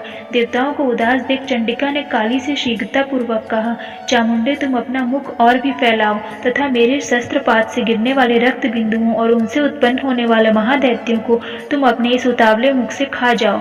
इस प्रकार रक्त से उत्पन्न होने वाले महादैत्यों का भक्षण करती हुई तुम रण में विचरती रहो। ऐसा करने से उस दैत्य का सारा रक्त क्षीण हो जाने पर वह स्वयं भी नष्ट हो जाएगा। उन भयंकर दैत्यों को जब तुम खा जाओगी तब दूसरे नए दैत्य उत्पन्न नहीं हो सकेंगे। काली से यूं कहकर चंडिका देवी ने शूल से रक्त बीज को मारा और काली ने अपने मुख में उसका रक्त ले लिया। तब उसने वहां चंडिका पर गदा से प्रहार किया, किंतु उस गदापात ने देवी को तनिक भी वेदना नहीं पहुंचाई। रक्त बीज के घायल शरीर से बहुत सारा रक्त गिरा, किंतु ज्यों ही वह गिरा त्यों ही चामुंडा ने उसे अपने मुख में ले लिया। रक्त गिरने से काली के मुख में जो महादैत्य उत्पन्न हुए उन्हें भी वह चट कर गई और उसने रक्त बीज का रक्त भी पी लिया। तदनंतर देवी ने रक्त बीज को, जिसका रक्त चामुंडा ने पी लिया था, वज्र, बाण, खंग तथा रिष्टि आदि से मार डाला। राजन, इस प्रकार शस्त्रों के समुदाय आहत एवं रक्तहीन हुआ। महादैत्य रक्त बीज पृथ्वी पर गिर पड़ा। नरेश्वर, इससे देवताओं को अनुपम हर्ष की प्राप्ति हुई और मातृगण उन असुरों के रक्तपान के मत से उद्धत सा होकर नृत्य करने लगी। इस प्रकार श्री मार्कंडेय पुराण में सावर्णिक मनवंतर की कथा के अंतर्गत देवी महात्म्य में रक्त बीज वध नामक 8वां अध्याय पूरा हुआ। मैं अर्धनारीश्वर के श्री विग्रह की निरंतर शरण लेता हूँ। उसका वर्ण, बंदूक, पुष्प और सुवर्ण के समान रक्त पिता मिश्रित है। वह अपनी भुजाओं में सुंदर अक्षमाला, पाश, अंकुश और वरद मुद्रा धारण करता है। अर्धचंद्र उसका आभूषण है तथा वह 3 नेत्रों से सुशोभित है। राजा ने कहा, भगवान, आपने रक्त बीज के वध से संबंध रखने वाला देवी चरित्र का यह अद्भुत महात्म मुझे बतलाया। अब रक्त बीज के मारे जाने पर अत्यंत क्रोध में भरे हुए शुंभ और निशुंभ जो कर्म किए उसे मैं सुनना चाहता हूँ। ऋषि कहते हैं, राजन, युद्ध में रक्त बीज तथा अन्य दैत्यों के मारे जाने पर शुंभ और निशुंभ क्रोध की सीमा न रही। अपनी विशाल सेना इस प्रकार मारी जाती देख निशुंभ अमर्ष्य में भरकर देवी की ओर दौड़ा। उसके साथ असुरों की प्रधान सेना थी। उसके आगे पीछे तथा पार्श्व भाग में बड़े बड़े असुर थे जो क्रोध से ओठ चबाते हुए देवी को मार डालने के लिए आए। महापराक्रमी शुंभ भी अपनी के साथ मात्र गणों से युद्ध करके क्रोधवश चंडिका को मारने के लिए आ पहुंचा। तब देवी के साथ शुंभ और निशुंभ का घोर संग्राम छिड़ गया। वे दोनों दैत्य मेघों की भांति बाणों की भयंकर वृष्टि कर रहे थे। उन दोनों के चलाए हुए बाणों को चंडिका ने अपने बाणों के समूह से तुरंत काट डाला और शस्त्र समूहों की वर्षा करके उन दोनों दैत्यों के अंगों में भी चोट पहुंचाई। निशुंभ ने तीखी तलवार और चमकती हुई ढाल लेकर देवी के श्रेष्ठ वाहन सिंह के मस्तक पर प्रहार किया। अपने वाहन को चोट पहुंचने पर देवी ने छुरप्र नामक बाण से निशुंभ की श्रेष्ठ तलवार तुरंत ही काट डाली और उसकी ढाल को भी, जिसमें 8 चांद जड़े थे, खंड खंड कर दिया। ढाल और तलवार के कट जाने पर असुर ने शक्ति चलाई, किंतु सामने आने पर देवी ने चक्र से उसके भी 2 टुकड़े कर दिए। अब तो निशुंभ क्रोध से जल उठा और उस दानव ने देवी को मारने के लिए शूल उठाया, किंतु देवी ने समीप आने पर उसे भी मुक्के से मारकर चूर्ण कर दिया। तब उसने गदा घुमाकर चंडी के ऊपर चलाई, परंतु वह भी देवी के त्रिशूल से कटकर भस्म हो गई। तदनंतर तदनंतर दैत्यराज निशुंभ को फरसा हाथों में लेकर आते देख देवी ने बाण समूहों से घायल कर धरती पर सुला दिया। उस भयंकर पराक्रमी भाई निशुंभ की धराशायी हो जाने पर शुंभ को बड़ा क्रोध आया और अंबिका को वध करने के लिए वह आगे बढ़ा। रथ पर बैठे बैठे ही उत्तम आयुधों से सुशोभित अपनी बड़ी बड़ी 8 अनुपम भुजाओं से समूचे आकाश को ढककर वह अद्भुत शोभा पाने लगा। उसे आते देख देवी ने शंख बजाया और धनुष की प्रत्यंचा का भी अत्यंत दुस्सह शब्द किया। साथ ही अपने घंटे के शब्द, जो समस्त दैत्य सैनिकों का तेज नष्ट करने वाला था, संपूर्ण दिशाओं को व्याप्त करने वाला था। तदनंतर सिंह ने भी अपनी दहाड़ से, जिसे सुनकर बड़े बड़े गजराजों का महान मत दूर हो जाता था, आकाश, पृथ्वी और 10 दिशाओं को गुंजा दिया। फिर काली ने आकाश में उछलकर अपने दोनों हाथों से पृथ्वी पर आघात किया। उससे ऐसा भयंकर शब्द हुआ जिससे पहले के सभी शब्द शांत हो गए। तत्पश्चात सिख दूती ने दैत्यों के लिए अमंगलजनक अट्टहास किया। इन शब्दों को सुनकर समस्त असुर थर्रा उठे, किंतु शुंभ को बड़ा क्रोध हुआ। उस समय देवी ने जब शुंभ को लक्ष्य करके कहा, ओ दुरात्मन, खड़ा रह, खड़ा रह, तभी आकाश में खड़े हुए देवता बोल उठे, जय हो, जय हो। शुंभ ने वहां आकर ज्वालाओं से युक्त अत्यंत भयानक शक्ति चलाई।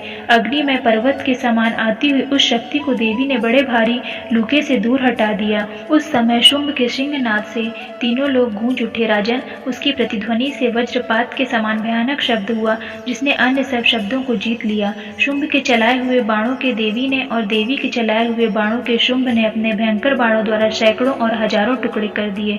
तब क्रोध में भरी हुई चंडिका ने शुंभ को शूल से मारा। उसके आघात से मूर्छित होकर पृथ्वी पर गिर पड़ा। इतने में ही निशुंभ को चेतना हुई और उसने धनुष हाथ में लेकर बाणों द्वारा देवी काली तथा सिंह को घायल कर डाला। फिर उस दैत्यराज ने 10 हजारों बाहें बनाकर चक्रों के प्रहार से चंडिका को आच्छादित कर दिया। तब दुर्गम पीड़ा का नाश करने वाली भगवती दुर्गा ने कुपित होकर अपने बाणों से उन चक्रों तथा बाणों को काट गिराया। यह देख निशुंभ दैत्य सेना के साथ चंडिका का वध करने के लिए हाथ में गदा ले बढ़ा। उसके आते ही चंडी ने तीखी धार वाली तलवार से उसकी गदा को शीघ्र ही काट डाला। तब उसने शूल हाथ में ले लिया। देवताओं को पीड़ा देने वाली निशुंभ को शूल हाथ में लिए आते देख चंडिका ने वेग से चलाए हुए अपने शूल से उसकी छाती छेद डाली। शूल से विदीर्ण हो जाने पर उसकी छाती से एक दूसरा महाबली एवं महापराक्रमी पुरुष खड़ी रह कहता हुआ निकला। उस निकलते हुए पुरुष की बात सुनकर देवी ठठाकर हंसने लगी और खंग से उन्होंने उसका मस्तक काट डाला। फिर तो वह पृथ्वी पर गिर पड़ा। तदनंतर सिंह अपनी दाढ़ों से असुरों की गर्दन कुचल कर खाने लगा।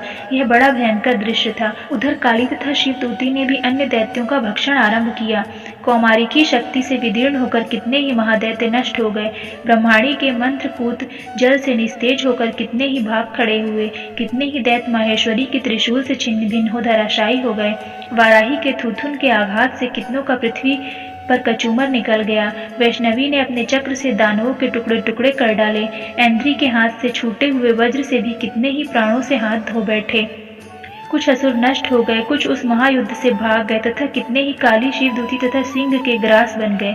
इस प्रकार श्री मार्कंडेय पुराण में सावर्णिक मनवंतर की कथा के अंतर्गत देवी महात्म्य में निशुंभ वध नामक 9वां अध्याय पूरा हुआ।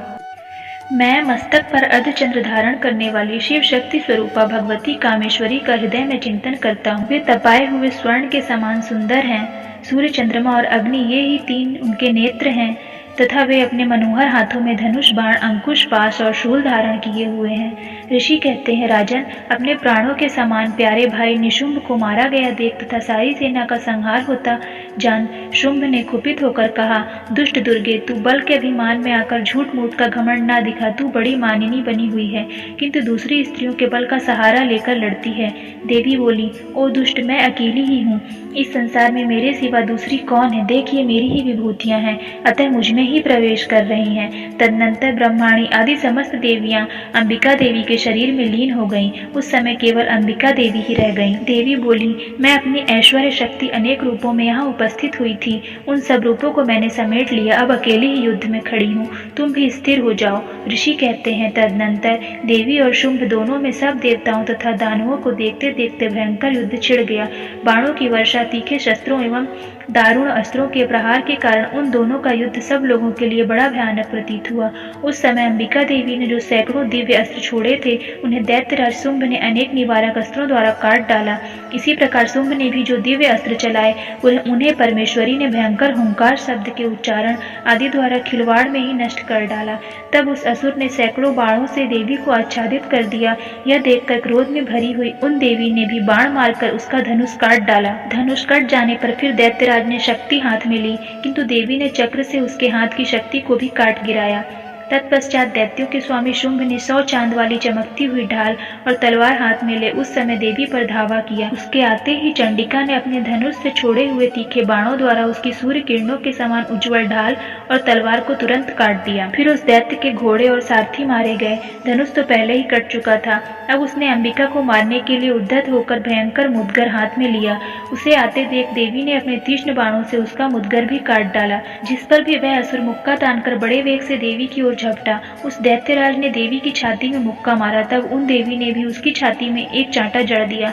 देवी का थप्पड़ खाकर दैत्यराज शुंभ पृथ्वी पर गिर पड़ा, किंतु पुनः सहसा पूर्ववत उठकर खड़ा हो गया। फिर वह उछला और देवी को ऊपर ले जाकर आकाश में खड़ा हो गया। तब चंडिका आकाश में किसी आधार के ही शुंभ के साथ युद्ध करने लगी। उस समय दैत्य और चंडिका आकाश में एक दूसरे से लड़ने लगे। उनका वह युद्ध पहले सिद्ध और मुनियों के विस्मय में डालने वाला था।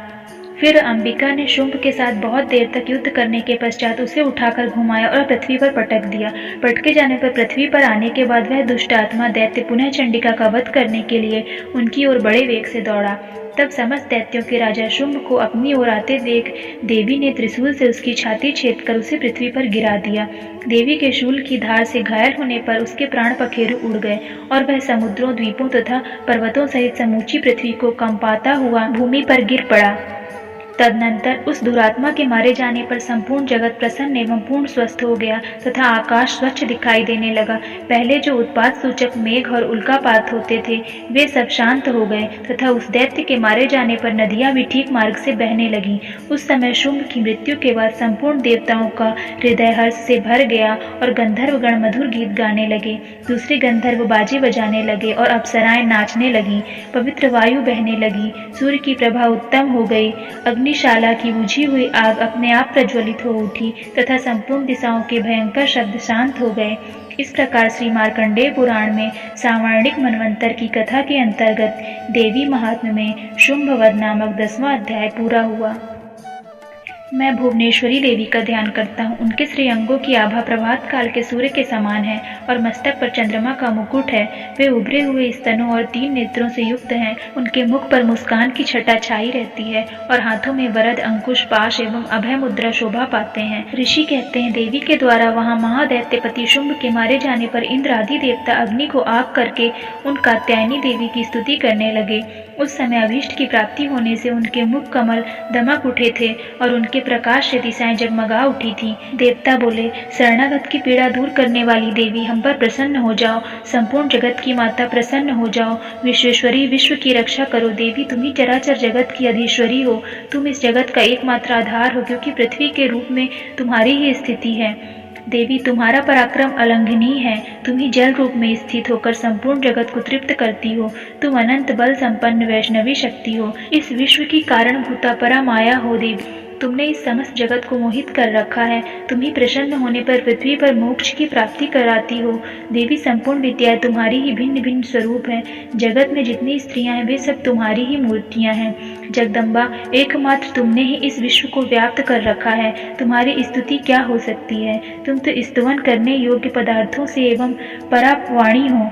जब तुम स्वर्ग स्वरूपा देवी स्वर्ग तथा मोक्ष प्रदान करने वाली हो, तब इसी रूप में तुम्हारी स्तुति हो गई। तुम्हारी स्तुति के लिए इससे अच्छी उक्तियां और क्या हो सकती हैं। बुद्धि रूप से सब लोगों के हृदय में विराजमान रहने वाली तथा स्वर्ग एवं मोक्ष प्रदान करने वाली नारायणी देवी, तुम्हें नमस्कार है। कला, काष्ठा आदि के रूप से क्रमशः परिणाम की ओर ले जाने वाली तथा विश्व का उपसंहार करने में समर्थ नारायणी, तुम्हें नमस्कार है। नारायणी, तुम सब प्रकार का मंगल प्रदान करने वाली मंगलमयी हो, कल्याणदायिनी शिवा हो, सब पुरुषार्थों को सिद्ध करने वाली शरणागत वत्सला, तीनों नेत्र वाली एवं गौरी हो, तुम्हें नमस्कार है। तुम सृष्टि पालन और संहार की शक्तिभूता सनातनी देवी, गुणों का आधार तथा सर्व गुणमयी हो। नारायणी, तुम्हें नमस्कार है। शरण में आए हुए दीनों एवं पीड़ितों की रक्षा में संलग्न रहने वाली तथा सबकी पीड़ा दूर करने वाली नारायणी देवी, तुम्हें नमस्कार है। नारायणी, तुम ब्रह्माणी का रूप धारण करके हंसों से जुते हुए विमान पर बैठती तथा कुसुम मिश्रित जल छिड़कती रहती हो, तुम्हें नमस्कार है। माहेश्वरी रूप से त्रिशूल, चंद्रमा एवं सर्प को धारण करने वाली तथा महान वृषभ की पीठ पर बैठने वाली नारायणी देवी तुम्हें नमस्कार है। मोरों और मुर्गों से घिरी रहने वाली तथा महाशक्ति धारण करने वाली कौमारी रूप धारिणी निष्पापे नारायणी तुम्हें नमस्कार है। शंख, चक्र, गदा और शांग धनुष रूप उत्तम आयुधों को धारण करने वाली वैष्णवी शक्ति रूपा नारायणी तुम प्रसन्न हो, तुम्हें नमस्कार है। भयंकर नरसिंह रूप से दैत्यों के वध के लिए उद्योग करने वाली तथा त्रिभुवन की रक्षा में संलग्न रहने वाली नारायणी तुम्हें नमस्कार है। मस्तक पर किरीट और हाथ में महावज्र धारण करने वाली, सहस्त्र नेत्रों के कारण उदीप्त दिखाई देने वाली और वृत्रासुर के प्राणों का अपहरण करने वाली इंद्र शक्ति रूपा नारायणी देवी तुम्हें नमस्कार है। शिवदूती रूप से दैत्यों को महती सेना का संहार करने वाली, भयंकर रूप धारण तथा विकट गर्जना करने वाली नारायणी तुम्हें नमस्कार है। दाढ़ों के कारण विकराल मुख वाली, मुंडमाला से विभूषित मुंडमर्दिनी चामुंडा रूपा नारायणी तुम्हें नमस्कार है। लक्ष्मी, लज्जा, महाविद्या, श्रद्धा, पुष्टि, स्वधा, ध्रुवा, महारात्रि तथा महाविद्या रूपी नारायणी तुम्हें नमस्कार है। मेधा, सरस्वती, वरा, ऐश्वर्य रूपा, बाभ्रवी, तामसी, नेता तथा ईशा रूपिणी नारायणी तुम्हें नमस्कार है। सर्व स्वरूपा, सर्वेश्वरी तथा सब प्रकार की शक्तियों से संपन्न दिव्य रूपा दुर्गे देवी, सब भयों से हमारी रक्षा करो, तुम्हें नमस्कार है। कात्यायनी, यह 3 लोचनों से विभूषित तुम्हारा सौम्य मुख सब प्रकार के भयों से हमारी रक्षा करे, तुम्हारा नमस्कार है। भद्रकाली, ज्वालाओं के कारण विकराल प्रतीत होने वाली, अत्यंत भयंकर और समस्त अस्त्रों का संहार करने वाली, तुम्हारा त्रिशूल भय से हमें बचाए, तुम्हें नमस्कार है। देवी, जो अपनी ध्वनि से संपूर्ण जगत को व्याप्त करके दैत्यों के तेज नष्ट किए देता है, वह तुम्हारा घंटा हम लोगों की पापों से उसी प्रकार रक्षा करे जैसे माता अपने पुत्रों की बुरे कर्मों से रक्षा करती है। चंडिके, तुम्हारे हाथों में सुशोभित खंग, जो असुरों के रक्त और चर्बी से चर्चित है, हमारा मंगल करे, हम तुम्हें नमस्कार करते हैं। देवी, तुम प्रसन्न होने पर सब रोगों को नष्ट कर देती हो और कुपित होने पर मनोवांछित सभी कामनाओं का नाश कर देती हो। जो लोग तुम्हारी शरण में जा चुके हैं, उन पर विपत्ति तो आती ही नहीं। तुम्हारी शरण में गए हुए मनुष्य दूसरों को शरण देने वाले हो जाते हैं। देवी अंबिके, तुमने अपने स्वरूप को अनेक भागों में विभक्त करके नाना प्रकार के रूपों से जो इस समय इन धर्मद्रोही महादैत्यों का संहार किया है, वह सब दूसरी कौन कर सकती है। विद्याओं में, ज्ञानों को प्रकाशित करने वाली, शास्त्रों में तथा आदि वाक्यों में तुम्हारे सिवा और किसका वर्णन, तथा तुम छोड़कर दूसरी कौन सी ऐसी शक्ति है जो इस विश्व को अज्ञानमय और अंधकार से परिपूर्ण ममता रूपी गड्ढे में निरंतर भटका रही हो। जहाँ राक्षस, जहाँ भयंकर विष वाले सर्प, जहाँ शत्रु, जहाँ लुटेरों की सेना और जहाँ दावानल हो, वहाँ तथा समुद्र के बीच में भी साथ रहकर तुम विश्व की रक्षा करती हो। विश्वेश्वरी, तुम विश्व का पालन करती हो, विश्व स्वरूपा हो, इसलिए संपूर्ण विश्व को धारण करती हो। तुम भगवान विश्वनाथ की भी वंदनीय हो। जो लोग भक्तिपूर्वक तुम्हारे सामने मस्तक झुकाते हैं, वे संपूर्ण विश्व को आश्रय देने वाले होते हैं। देवी, प्रसन्न हो। जैसे इस समय असुरों का वध करके तुमने शीघ्र ही हमारी रक्षा की है, उसी प्रकार सदा हमारे शत्रुओं के भय से बचाओ। संपूर्ण जगत का पाप नष्ट कर दो और उत्पात एवं पापों को फलस्वरूप प्राप्त होने वाली महामारी आदि बड़े बड़े उपद्रवों को शीघ्र दूर करो। विश्व की पीड़ा दूर करने वाली देवी, हम तुम्हारे चरणों पर पड़े हुए हैं, हम पर प्रसन्न हो। त्रिलोक निवासियों की पूजनी परमेश्वरी, सब लोगों का वरदान दो। देवी बोली, देवताओं, मैं वर देने को तैयार हूँ, तुम्हारे मन में जिसकी इच्छा हो वह वर मांग लो। संसार के लिए उस उपकारक वर को मैं अवश्य दूंगी। देवता बोले, सर्वेश्वरी, तुम इसी प्रकार तीनों लोकों की समस्त बाधाओं को शांत करो और हमारे शत्रुओं का नाश करती रहो। देवी बोली, देवताओं, वैवस्वत मनवंतर के 28वें युग में शुंभ और निशुंभ नामक 2 अन्य महादैत्य उत्पन्न होंगे। तब मैं नंद गोप के घर में उनकी पत्नी यशोदा के गर्भ से अवतीर्ण हो विंध्याचल में जाकर रहूंगी और उक्त दोनों असुरों का नाश करूंगी। फिर अत्यंत भयंकर रूप से पृथ्वी पर अवतार ले मैं वैप्रचित नाम वाले दानवों का वध करूंगी। उन भयंकर महादैत्यों को भक्षण करते समय मेरे दांत अनार के फूल की भांति लाल हो जाएंगे। तब स्वर्ग में देवता और मर्त्यलोक में मनुष्य सदा मेरी स्तुति करते हुए मुझे रक्तदंतिका कहेंगे। फिर जब पृथ्वी पर 100 वर्षों के लिए वर्षा रुक जाएगी और पानी का अभाव हो जाएगा, उस समय मुनियों के स्तवन करने पर मैं पृथ्वी पर आयोनिजा रूप में प्रकट होंगी और 100 नेत्रों से मुनियों को देखूंगी। अतः मनुष्य शताक्षी इस नाम से मेरा कीर्तन करेंगे। देवताओं, उस समय मैं अपने शरीर से उत्पन्न हुए शाकों द्वारा समस्त संसार का भरण पोषण करूंगी। जब तक वर्षा नहीं होगी तब तक वे शाक ही सबके प्राण की रक्षा करेंगे। ऐसा करने के कारण पृथ्वी पर शाकंभरी के नाम से मेरी ख्याति होगी। उसी अवतार में मैं दुर्गम नामक महादैत्य का वध भी करूंगी। इससे मेरा नाम दुर्गा देवी के रूप से प्रसिद्ध होगा। फिर मैं जब भीम रूप धारण करके मुनियों की रक्षा के लिए हिमालय पर रहने वाले राक्षसों का भक्षण करूंगी, उस समय सब मुनि भक्ति से नतमस्तक होकर मेरी स्तुति करेंगे। तब मेरा नाम भीमा देवी के रूप में विख्यात होगा। जब अरुण नामक दैत्य तीनों लोकों में भारी उपद्रव मचाएगा, तब मैं तीनों लोगों का हित करने के लिए 6 पैरों वाले असंख्य भ्रमरों का रूप धारण करके उस महादैत्य का वध करूंगी। उस समय सब लोग भ्रामरी के नाम से चारों ओर मेरी स्तुति करेंगे। इस प्रकार जब जब संसार में दानवी बाधा उपस्थित होगी, तब तब अवतार लेकर मैं शत्रुओं का संहार करूंगी। इस प्रकार श्री मार्कंडेय पुराण में सावर्णिक मनवंतर की कथा के अंतर्गत देवी महात्म्य में देवी स्तुति नामक 11वां अध्याय पूरा हुआ। मैं 3 नेत्रों वाली दुर्गा देवी का ध्यान करता हूँ। उनके श्री अंगों की प्रभा बिजली के समान है। वे सिंह के कंधे पर बैठी हुई भयंकर प्रतीत होती हैं। हाथों में ढाल और तलवार लिए अनेक कन्याएं उनकी सेवा में खड़ी हैं। वे अपने हाथों में चक्र, गदा, तलवार, ढाल, बाण, धनुष, पाश और तर्जनी मुद्रा धारण किए हुए हैं। उनका स्वरूप अग्निमय है तथा वे माथे पर चंद्रमा का मुकुट धारण करती हैं। देवी बोली, देवताओं, जो एकाग्रचित होकर प्रतिदिन इन स्तुतियों से मेरा स्तवन करेगा, उसकी सारी बाधा मैं निश्चय ही दूर कर दूंगी। जो मधु कैटभ का नाश, महिषासुर का वध तथा शुंभ निशुंभ का संहार के प्रसंग का पाठ करेंगे तथा अष्टमी, चतुर्दशी और नवमी को भी जो एकाग्रचित होकर भक्ति पूर्वक मेरे उत्तम महात्म्य का श्रवण करेंगे, उन्हें कोई पाप नहीं छू सकेगा। उन पर पाप जनित आपत्तियां भी नहीं आएंगी। उनके घर में कभी दरिद्रता नहीं होगी तथा उनको कभी प्रेमी जनों के विछोह का कष्ट भी नहीं भोगना पड़ेगा।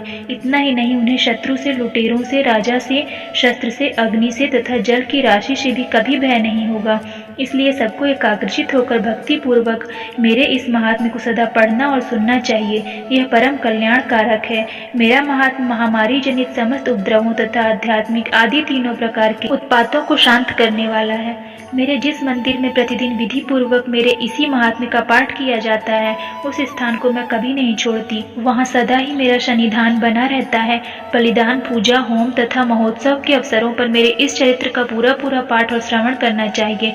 ऐसा करने पर मनुष्य विधि को जानकर या बिना जाने भी मेरे लिए जो बलि, पूजा या होम आदि करेगा, उसे मैं बड़ी प्रसन्नता के साथ ग्रहण करूंगी।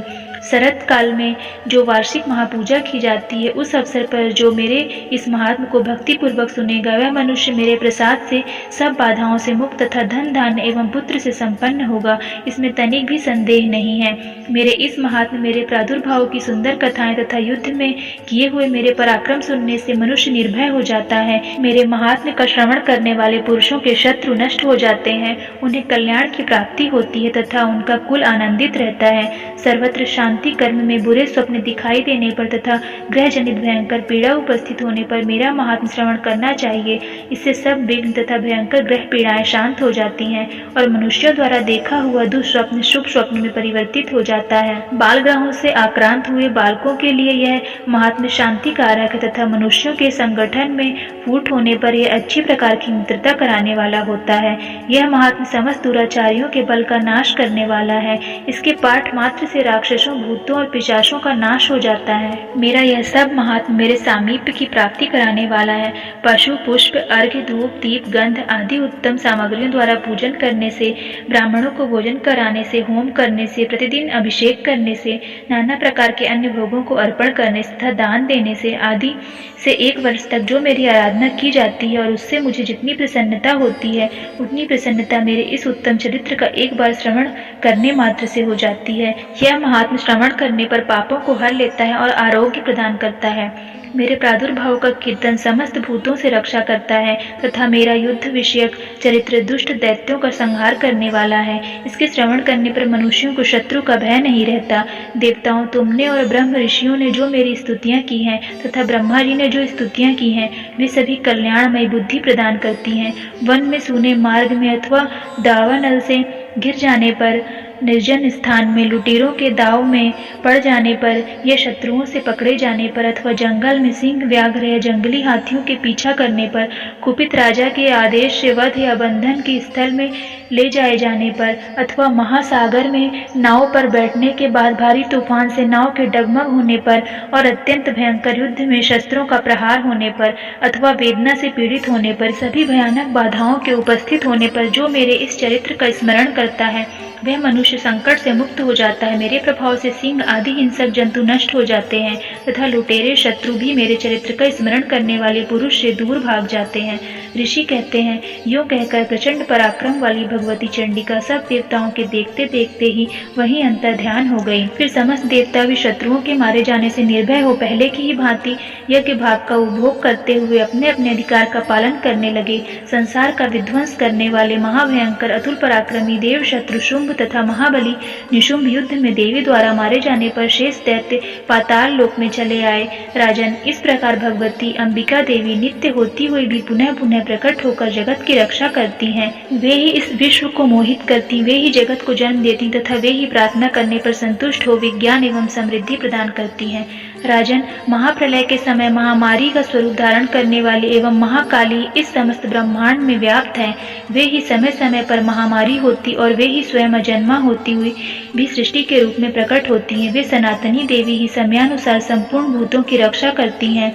मनुष्यों को अभ्युदय के समय वे ही घर में लक्ष्मी के रूप में स्थित हो उन्नति प्रदान करती हैं और वे ही अभाव के समय दरिद्रता बनकर विनाश का कारण होती हैं। पुष्प, धूप, गंध आदि से पूजन करने, उनकी स्तुति करने वे धन, पुत्र, धार्मिक बुद्धि तथा उत्तम गति प्रदान करती हैं।